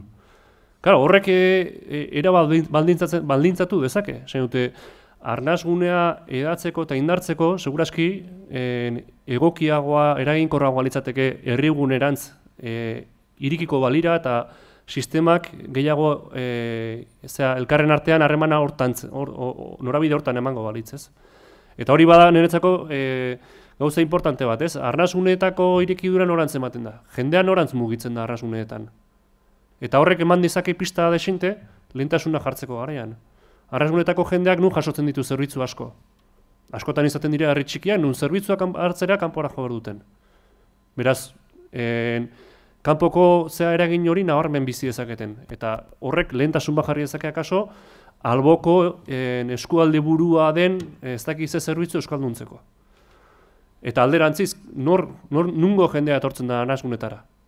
Beraz, ze sistema alkar lotzen dira, ze sistemantz joerak ematen diren, fluxuak ematen diren, niretzako aztergai bereziki importantea eta interesantea da, ez? Eta mugikortasun horiek askotan eragin nabarmena dute, ez? Norantz joatzen den jendea eta nondik datorren jendea eguneroko bizitzan. Eta beste kontu bat, bizkat, globalizazioa aipatu da, iraunkortasuna, bada beste joera bat, eta nik, bizkat, Joseba Azkarragaren bidez jaso dute referentzia, badu Euskal Herria delako liburu bat, eta bertan berak aipatzen du egungo krisi sistemikoari aurre egiteko bidea desaskundea izango dela.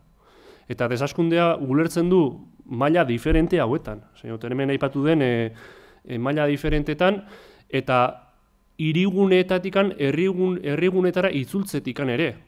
Lotura likidoagoak ematen diren hirigunetatikan, lotura trinkoagoak, harreman estuagoak, harria horregatik erabiltzen du, ematen den herrigunetan berriz biltzera eta bizitza soziala horietan egituratzera jotzea planteatzen du aterabide joera egokiei bezala. Eta niretzako oso interesgarria da. Bintzat, arnasgunen ikuspegitikan segurazki, zer pentsatu eman dezaken ikuspegi bada, ez?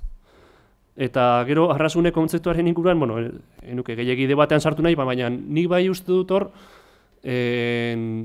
atzo aipatu zen eta gaur aipatu duan, pentsamendu konplexutikan dikotomiak ekiditera jo behar dugula.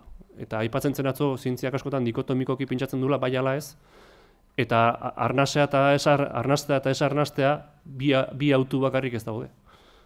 Amazonian izugarrizko oxigeno pila arrastuko dugu, eta Bilbon dezente gutxiago, baina bietan arrasten dugu. Eta iruditzen arnasguneak ere bai gradualak direla, eta arnasgune guztiak ere ez dira berdinak. Arnastearen metafora hori nahi balin bada, iruditzen oso modu relatiboan eta gradualean ulertu behar dela, ez dela dikotomikoki ulertu behar inondik inora.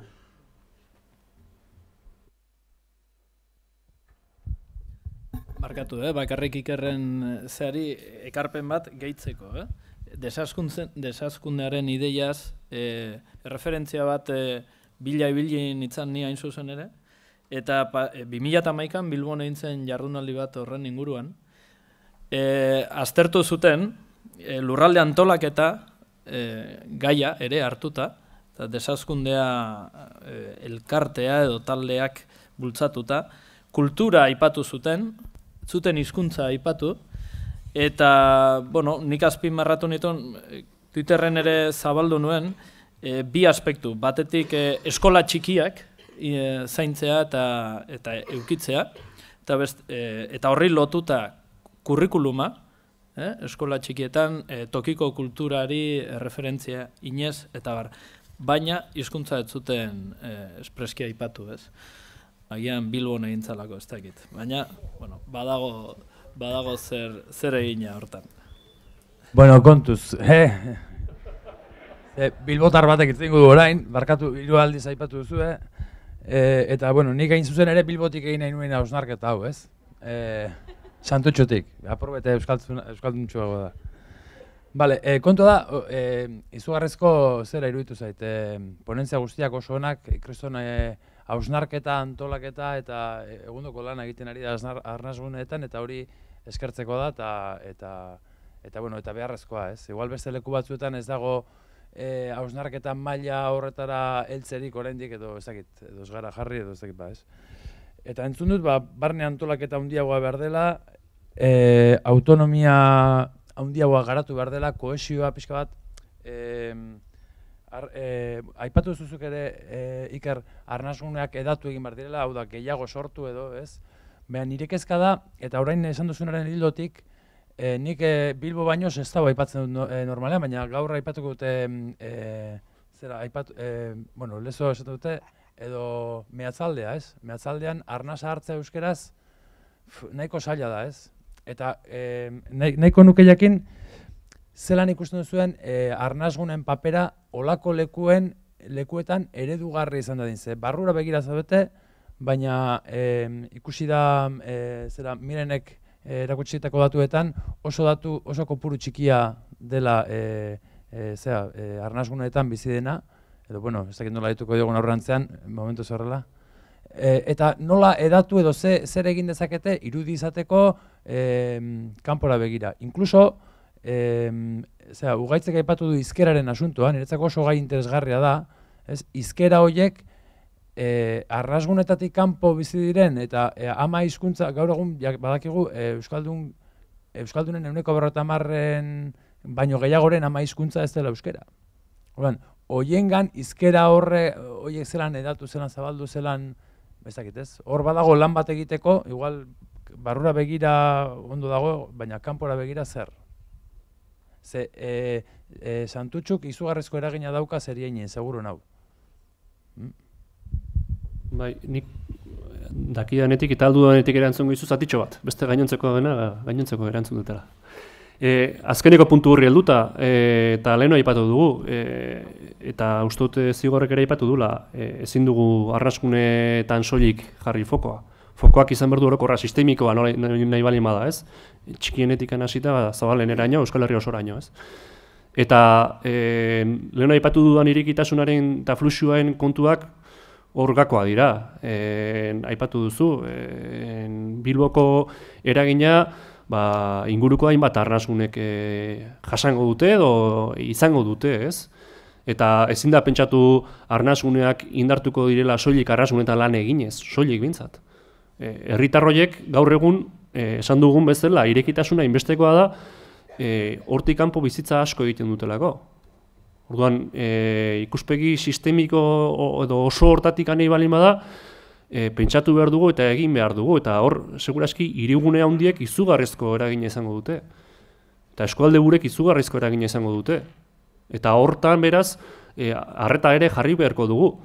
Eta inguru horiek euskalduntzeko noski, baina jakinda inguru horiek euskalduntzeak arnasgunen indartzean eragiten duela, edo hori laguntzen duela. Orduan nik uste dut, hori biztaz ezin dela galdu, eta ezin dugula soilekan foko arnasgunetan jarri, baizik eta ikuspegi sistemik hori etengabe arreta azbintza zaindu egin behar dugula. Ekarpen interesgarriak egiten ari dira, beraz jarraipen emango diogu eztabaidari. Bai, nik lehenengo zorionak emon, antolatzaileei, oso postekoa da gainera, eragile politiko garrantzitsuak ere egotea olako gaiak planteatzen, ez? Eta bertatik planteatzea. Hori esan da, nik pare bat ohar, igual ez da plazarik honena hori esateko, baina bi nabardura, ez? Nahi gehiagi iruditzen zait esateak Gipuzkoa euskalduna dela, nahiago nuke. Baina uste dut olako baizapenek ez digutela meseda handiegirik egiten, ez? Uste dut Gipuzkoa euskalduna nahi dugula, Gipuzkoa euskalduna nahi dugula, eta Gipuzkoan horretarako lanean ari zarete, ez beste leku batzuetan bezala. Eta ezagit gogora datorkit, garai baten oso modan egon zan, eragile politiko batzuetatik esatea sakana euskalduna zela. Sakana erabat erdalduna da, herri batzuen salbuespenarekin zoritxarrez. Eta gauza horiek imaginarioan hiltzatzen dira, jendea lasaitu egiten dute nolabait, baina gero realitatea oso bestelakoa da. Eta beste apunte bat, Txillardegiren teoriaren goraera, horre nik uste dut euskaldunen euskararekiko fidelizazio mailaren kontu hori erlatibizatu behar dela. Nik uste dut igatzen ari dela, begiratu behar zaiola, Txillardegi errespetu guztiekin eta norden ere, ez da. Baina uste dut gauza horiek, behar horiek erlatibizatu behar dela. Eta azkena, nik uste dut UEMaren lana dela funtsezkoa, inoiz ez dela behar bezala itortu izan. Nik bola labur batez tokatu zitzaidan harremanetan aritzea bereekin, lanean pixka bat.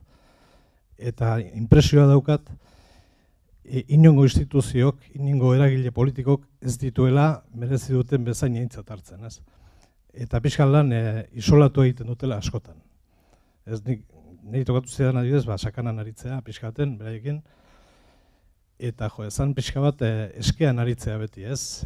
Joan dauden udalerri euskaldun bakanetara, pixkat eskean, ia sartuko dian, ia mesedez, erregutuz, batzuk ezun pagatzen, besteak zintzun, besteak. Eta bestalde ikuste zen, baiaran, indar politiko jakin batek, indar handia izan da ere, etzela babesik somatzen beste udalerritatik, eragile horietatik, ez?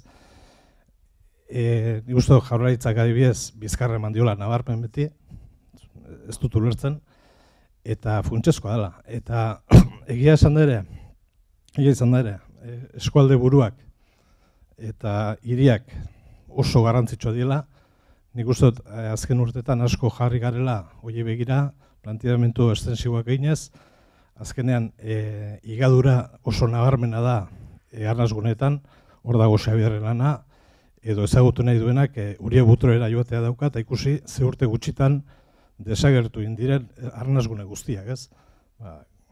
Gamiz Frika, Fruiz, Meñaka, herri euskalduna zienak, gaur egun herri erabat erraldundua dira, oso urte gutxitan.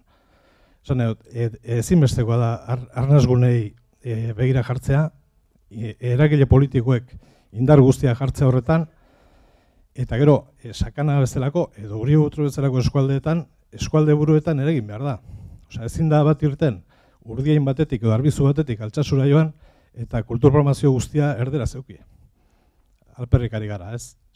Prestigiatu nahi badugu, arnasgunea eta babestu nahi badugu, eskualde oso hartu behar da, intzat, hiriburuak, ez? Bueno, arrazoi eman behar dizut. Kontua da guk, eta hori pixkat ere hori islatzen saiatu gara. Nik nolabait argazki bat erakutsi dut eta gero Ugaitzek esan dezagun beste bat, ez? De hecho, ez PowerPointean, baina gure testuan galdera bat jarrita genuen izenburu bezala, ez? Gipuzkoa bakarra da.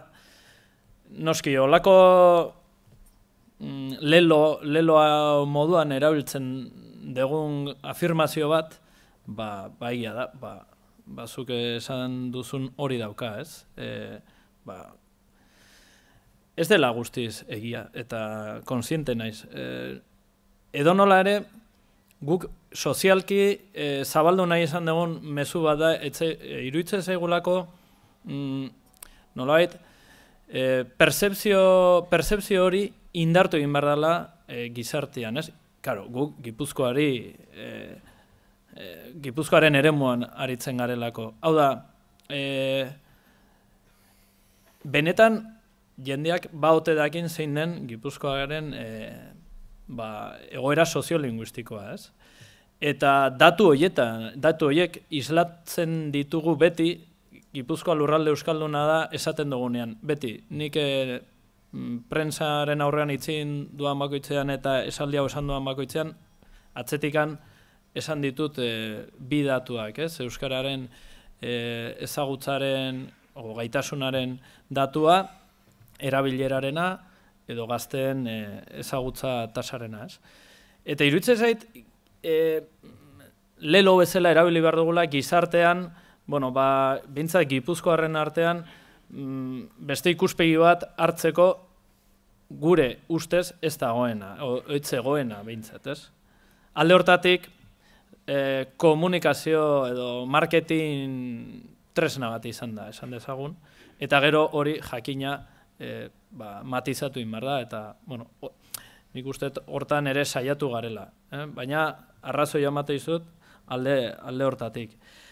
Eta, txillardegirena ere bide beretik pixka bat iruditzen zaigulako, eta hori ja gehiago, igual aurrekoa gizarte osoari bidaltzen dugu mezua den bezala, bestea, hau da, fideltasunarena gehiago euskaldunari bidaltzen dugun mezu bat dalako, ez? Nolabait badagolako impresioa eta percepzioa da, jakina, baina alako gutxiespen zea bat, ez? Ideia bat, edo gure artean edatu iruditzen zaigun percepzio bat. Eta hori aldatze aldera zabaldu nahi dugun ideia. Jakina horrek ere bere matizazioa ditu, eta egia balitz, ez geundek egoera anormal batean, linguistikoki, ez? Baina, nik usteet badula izateko arrazoia eta erabiltzeko arrazoia, egin batean bintzat. Iz batzuk eskatuta daude, ondoren kaferako tartea izango dugu, eta ondoren ondorioak izango ditugu. Beraz, hausnarketa orokorrak ondoren planteatu izango dira. Ondorioak irakurri ondoren, horren gainek. Bai. Zorionak, jardunaldi haitxik, lortu oso hainbat esparrutik lantie pixkat, ikuspegi ezberdinek, arlo ezberdinetatik, eta gehien bat, gure naben argitu pixkat, ez? Bueno, ni Durangokoenaz, beste bizkaitar bat, eskualdie Durangalde da, isetez abainarranaz, baina Durangon bizina sortietan, eta ikusi gotatzo, Zaldibarko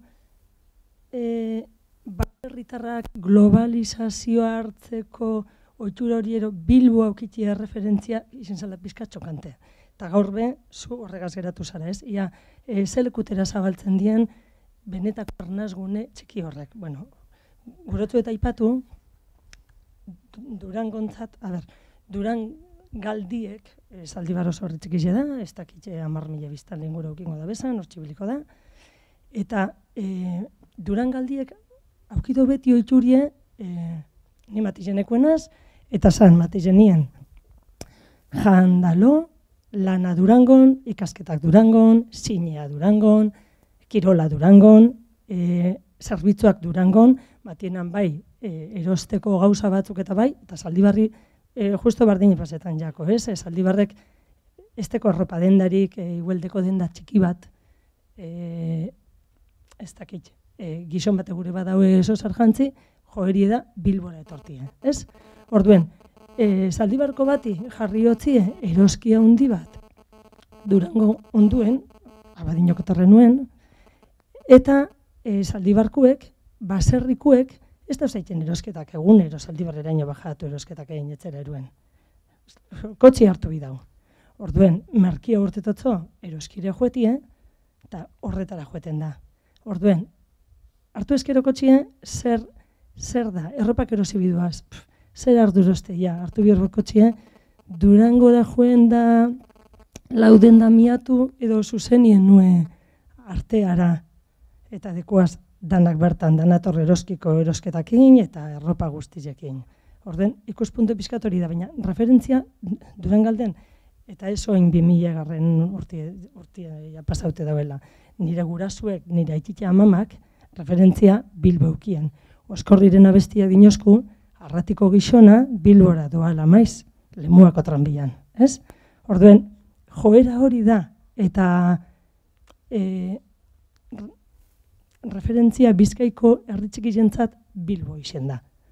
Orduen hori aukidu behuzu ez dakite Donostiri iguel ez da izen hainbeste Gipuzkoan iguele debago jenatik Eibarrero izen altzien beste herri batzuk bebai potentie dienak eta handizek izen diesenak, baina Bizkaian Bilbo izen da. Eta gero beste puntualizazio bat. Lanien hau Bilbon, ziurtak grizaz, eta Bilbon euskeldunek dauz. Santutxugun euskeldune da, Alde Zarragun euskeldune da, Deustu oso euskeldune da, eta esango dut beste bat, atzo komentau zan, arnazgune, zona barrizek eraikitzera, eraikuntzaldetik jentie bizitzen duenean Bilbon, miribila barrize da, eta euskeldune da. Miribilara joen dien gazte pilue bizitzen, umiek dekiez urretxindorak ikastolan eta inguruen, eta jente hori euskeraz bizitzen joen da miribilara.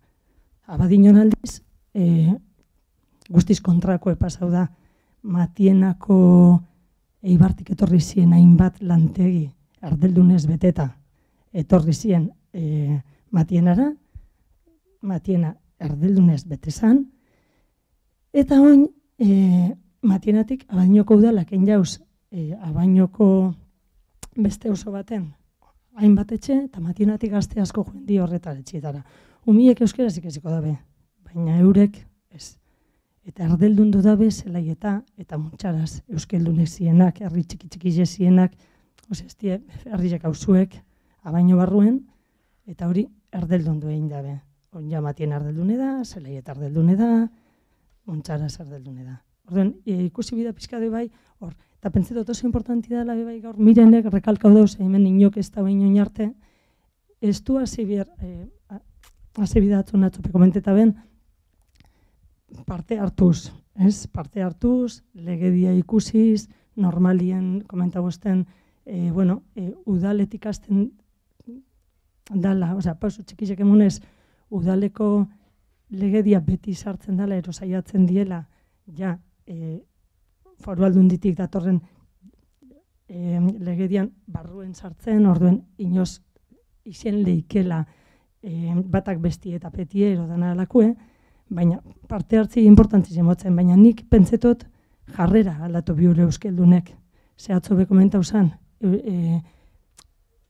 arnazgunie, euskalgunie, deitu jozu eguro zuen moduen. Euskalgunie badeko ardeldun basartzen bada, segiduen pasetan gara erderara.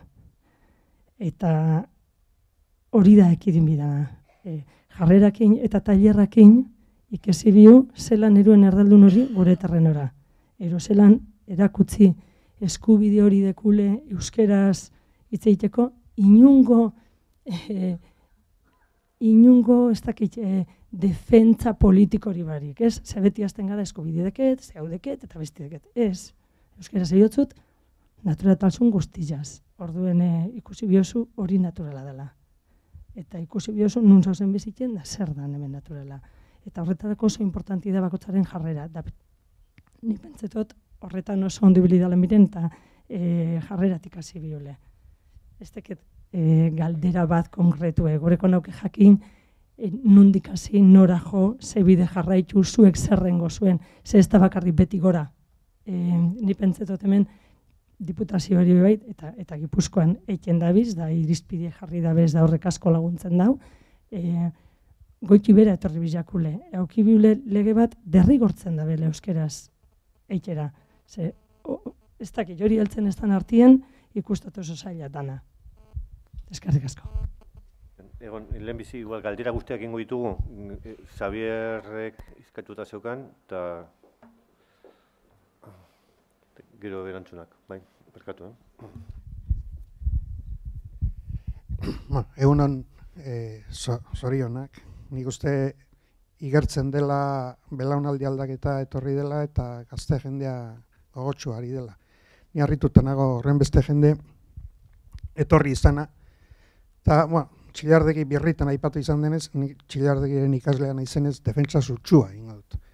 Eta postua, nahi baldin baduzue, eta zigorri botatuko dio erronka, ia lortzen duen bere soziolinguistika matematikoaren inguruan tankera honetako ikastaro bat antolatzeko eta 200 pertsona edo gehiago etortzea. Ni uste zaiola ulertzen Txillardegiri.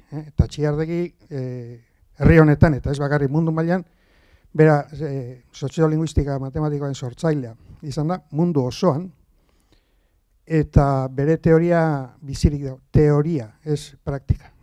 Ikerri esango nioken, dikotomia ez da zientziaren ezaugarria, aniztasuna da zientziaren ezaugarria, eta ikuspegi anitza. Baina ez, naiz irakasle jarriko beste izen bat aipatu nahiko nuken, eta da Iñaki Arregi, Uema, eta nik uste bera hemen balego pozez txoratzen, zegoken. Bi izen horiek aipatuta gizarte esperimentalak eta hemen Mackay aztertu zituen Irlandako Geltitz gizarte esperimentalan arriskutsua dira guretzat. Guk, behinik, iztu normalak izan nahi du. Desazkundea erdaldunentzat. Desazkundea erdaldunentzat. Esperimentua erdaldunek egin dezaten. Guk normalak eta hazkuntzaren bidetik jo behar baldin badugu, nik nahi dut udalerri euskaldunak, udalerri erosoak izatea, eta ez esperimentuetarako. Asko sufritu izan dugu euskaldunok erabili gaituztelako esperimentuetan ikuspegi sozialetik eta ikuspegi politikotik. Eta hemen biztan da. Ahaztu egiten da elementu bat, eta landu egin behar dena, ez da botereari buruz hitz egiten. Euskaldunok dagoen problema da boterea. Alduntzea. Aldundu. Emakumeek eskatzen duten moduan, gure esku hartu boterea, gure burua gobernatzeko. Hori da, Ueman hartutako apostua, zaila izaten da, horrek, jakina, bildurra sortarazten du, eta mintegi honetatik, botere daukatenei helarazi beharko genien mezua da, euskaldunok, bat, normala garela, bi, gure buruan jabe garela, eta hiru, nahi dugun antolakuntza eratuko dugula gure hizkuntza bizi dadin. Eskerrik asko. Nik ere zoriondu antolatzaileei, gustatu zait batez ere aniztasuna, zenbat erakundek, zeintzuk gainera, eta disiplina artekotasuna, gai hauetan, lurraldea eta hizkuntza. Nik pixkat azpimarratu nahiko nuke eskalaren garrantzia eta atzo Unaiek aipatu zuen, gaur ikusten da ere, eta nik benetan postu nauen gauza da, hirietan auzoka lantzen dala gaia, hizkuntzaren gaia, plangintza ari da gertatzen, adibidez ni Donostiarra izanik ikusten dut, hortik indarrak hartzen direla, eta baita batez ere eskualde mailako eskala. Eta garrantzitsua da, bai hizkuntza gutxiagotuetan eta gurean, eta baita ere ekologiaren ikuspuntutik, aipatu da, nik jasangarritasuna, iraunkortasuna eta desaskundea eta ikusten ditu denak kontzeptu beraren baitan ari direla, eta interesgarria da adibidez hor, transition mugimendua nazioartako mugimendu bada, eta pixka bat autosubirautza energetikoa, mugikortasunean, antolakuntzan, hori aplikatuta gure herrira, planteatu dela eskala egokiena eskualdea bera dela. Joseba Azkarrak eta hainbatek eta bailara mailako esperientziak badaude, Baikara Debagoienan adibidez, oso prozesu zabala, eta interesgarria adibidez euskararen arlotikan baita ere, oarsoaldean badagoela eskualde mailako euskera taldea edo, udalerri desberdin batzordea. Orduan, eta baita komunikabideen mundutik ere, berria eta hitzak eskualdeka irutzen zait, oso eskala garrantzitsua dela. Ekologiarekin lotura ere ikusten dut oso interesgarria kontzeptu askok direla aplikagarriak hizkuntzetarako. Bi aipatzearren, bat arnasgunena dudari gabe, eta horre adibidez korredoreak, korredore ekologikoak hitz egiten dira askotan arnasgunen arteko loturak eta arnasgunen inguruko lurraldeak duten garrantziez, eta hor, fluxuak aipatzen zituen ikerrek, bai, hirietarako fluxu horiek ere eskualdetik aparte aztertu beharko dira, irutzen zait, bateragarria direla, ez dela bat edo bestea. Eta gero beste kontzeptu bat, ebaluaketa inpaktoak, ingurumen ebaluaketa inpaktoak, hizkuntzetarako eredugarri, eta benetan postu nau galeseko adibideak, badagoela erraminta bat, ez da osoa izango, ez da perfektua izango, baina badago ja erraminta bat, eta badaukagun non ikasia, Eta hor, etortzen zait zalantza, ni pixkat ekologiarekiko ardura daukat ere bai, eta nahiko nioke galdetu galeseko gure lagunari hemen, zenbatetan hizkuntza ebaluaketa inpaktu horiek egin direnean, zenbatetan egondan baita ere ingurumen inpaktuarekiko lotura.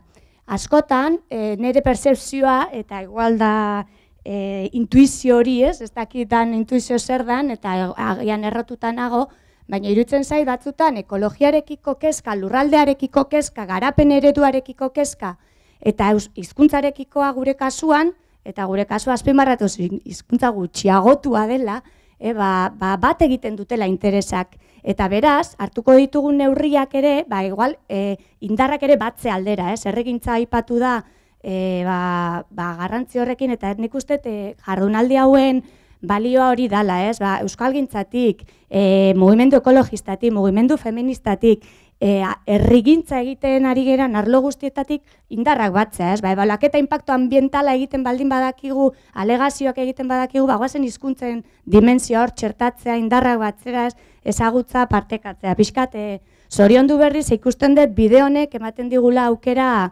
elkarlanean eta indar batze horretan bidea egitea. Eskerrik asko.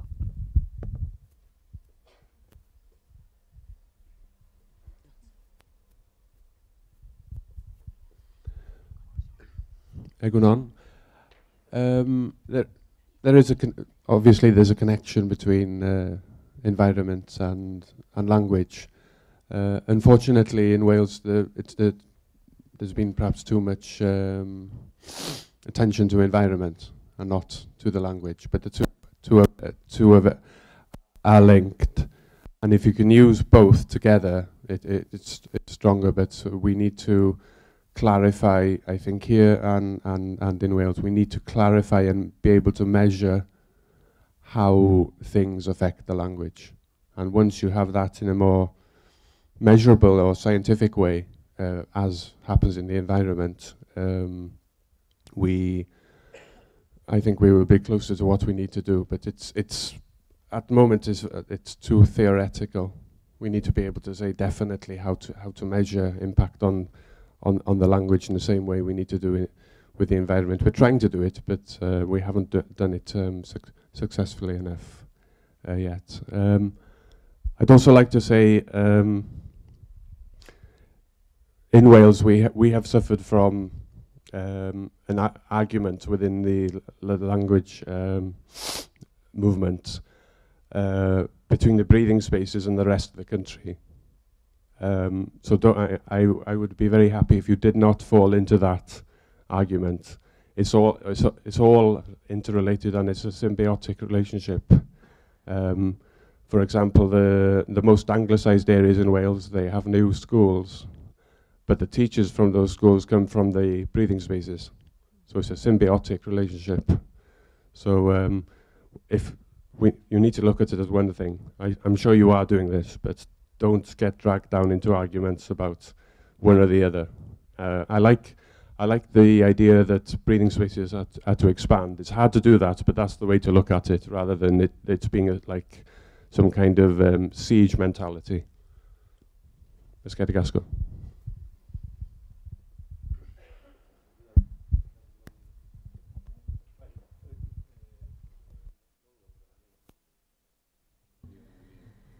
Bueno, nik pixket zuri Durangaldeko adibidi jarri dezun horri erantzuteko ez dakit erantzuno. Gure tokitik behintzet hori nola ikuste deun azaltzeko. Ez nuke nahi hemen ulertza ematia, hau da, arnazgunitatik, hau da, bakarrego dela arnazgunita beire, eta arnazgunik euskalduntzitas beire, ez gu gauda arnazgunita beire, nolabait arnazgunetan ite deulako lana, eta gaina ulertze deulako Euskal Herri euskaldun bat lortzeko arnazgun horiek beharrezkoek diela, eta horien edapen batetik, hau da, estrategia egoki bat izen lehikela, nolabait Euskal Herri euskaldune lortzeko. Eta gero pixkezu planteau dezun sistema irikixen kontu hori, bai, udalerri euskaldunetatik, egunerokuen, biztanliek juteiela behasen zerbitzu jasotzea, supermerkauen kontua ipaezu, baina horre bain, osakide, gure herri askotan adibidez ginekologik ez da orduan eskualde buruta jutei ginekologu zerbitzu jasotzea, eta askotan gune hosek ez die udalerri euskaldunek, ez daude mediku euskaldunek. Orduan nolabait gu horren konstiente izanik, bai saiatzegea, nolabait udalerri euskaldunetako herritarrak parte hartze ben, edo zerbitzu jasotze juen, gunetan eragiten. Egixe da, uemak dauzkela bitarteko neurrikuek, da askotan nahiko lan da gehiagi dakeula udalerri euskaldunetako politikak behaiek zehazteakun.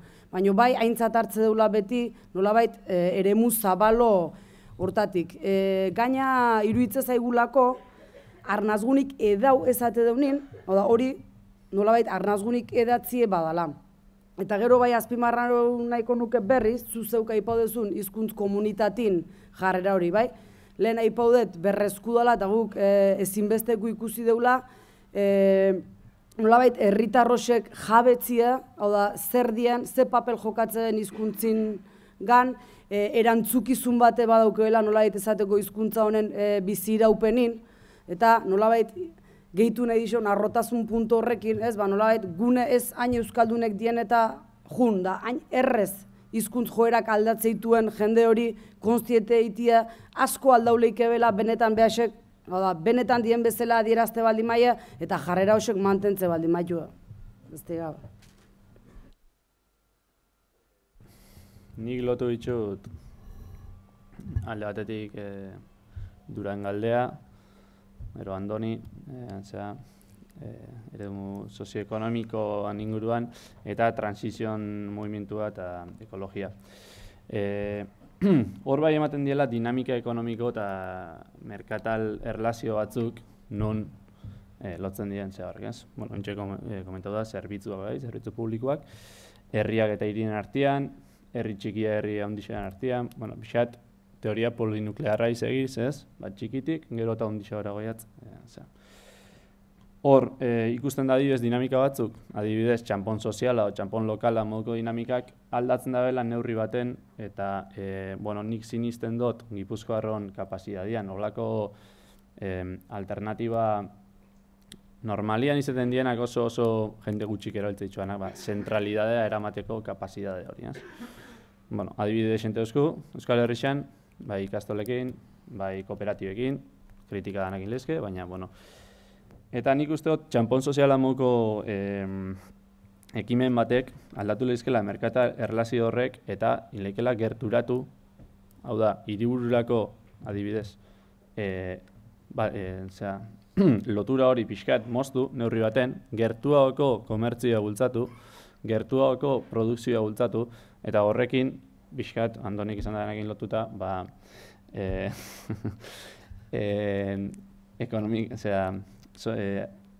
eremu sozioekonomiko horren garapena bultzatu, euskerakin lotuta. Eta pixat urriña junezkeo, iparraldia edo Naparroa eta Gipuzkoa edo Bizkaian arteko merkataritza erlazioak sendotzia, eta horrekin aldan neurrixan euskera.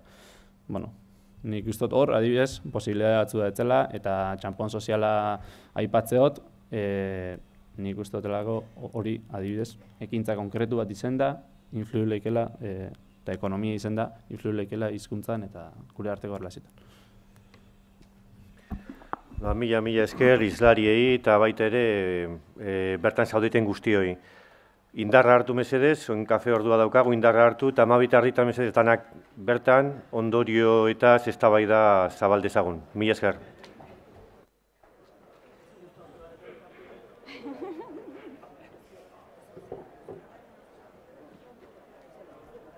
Igual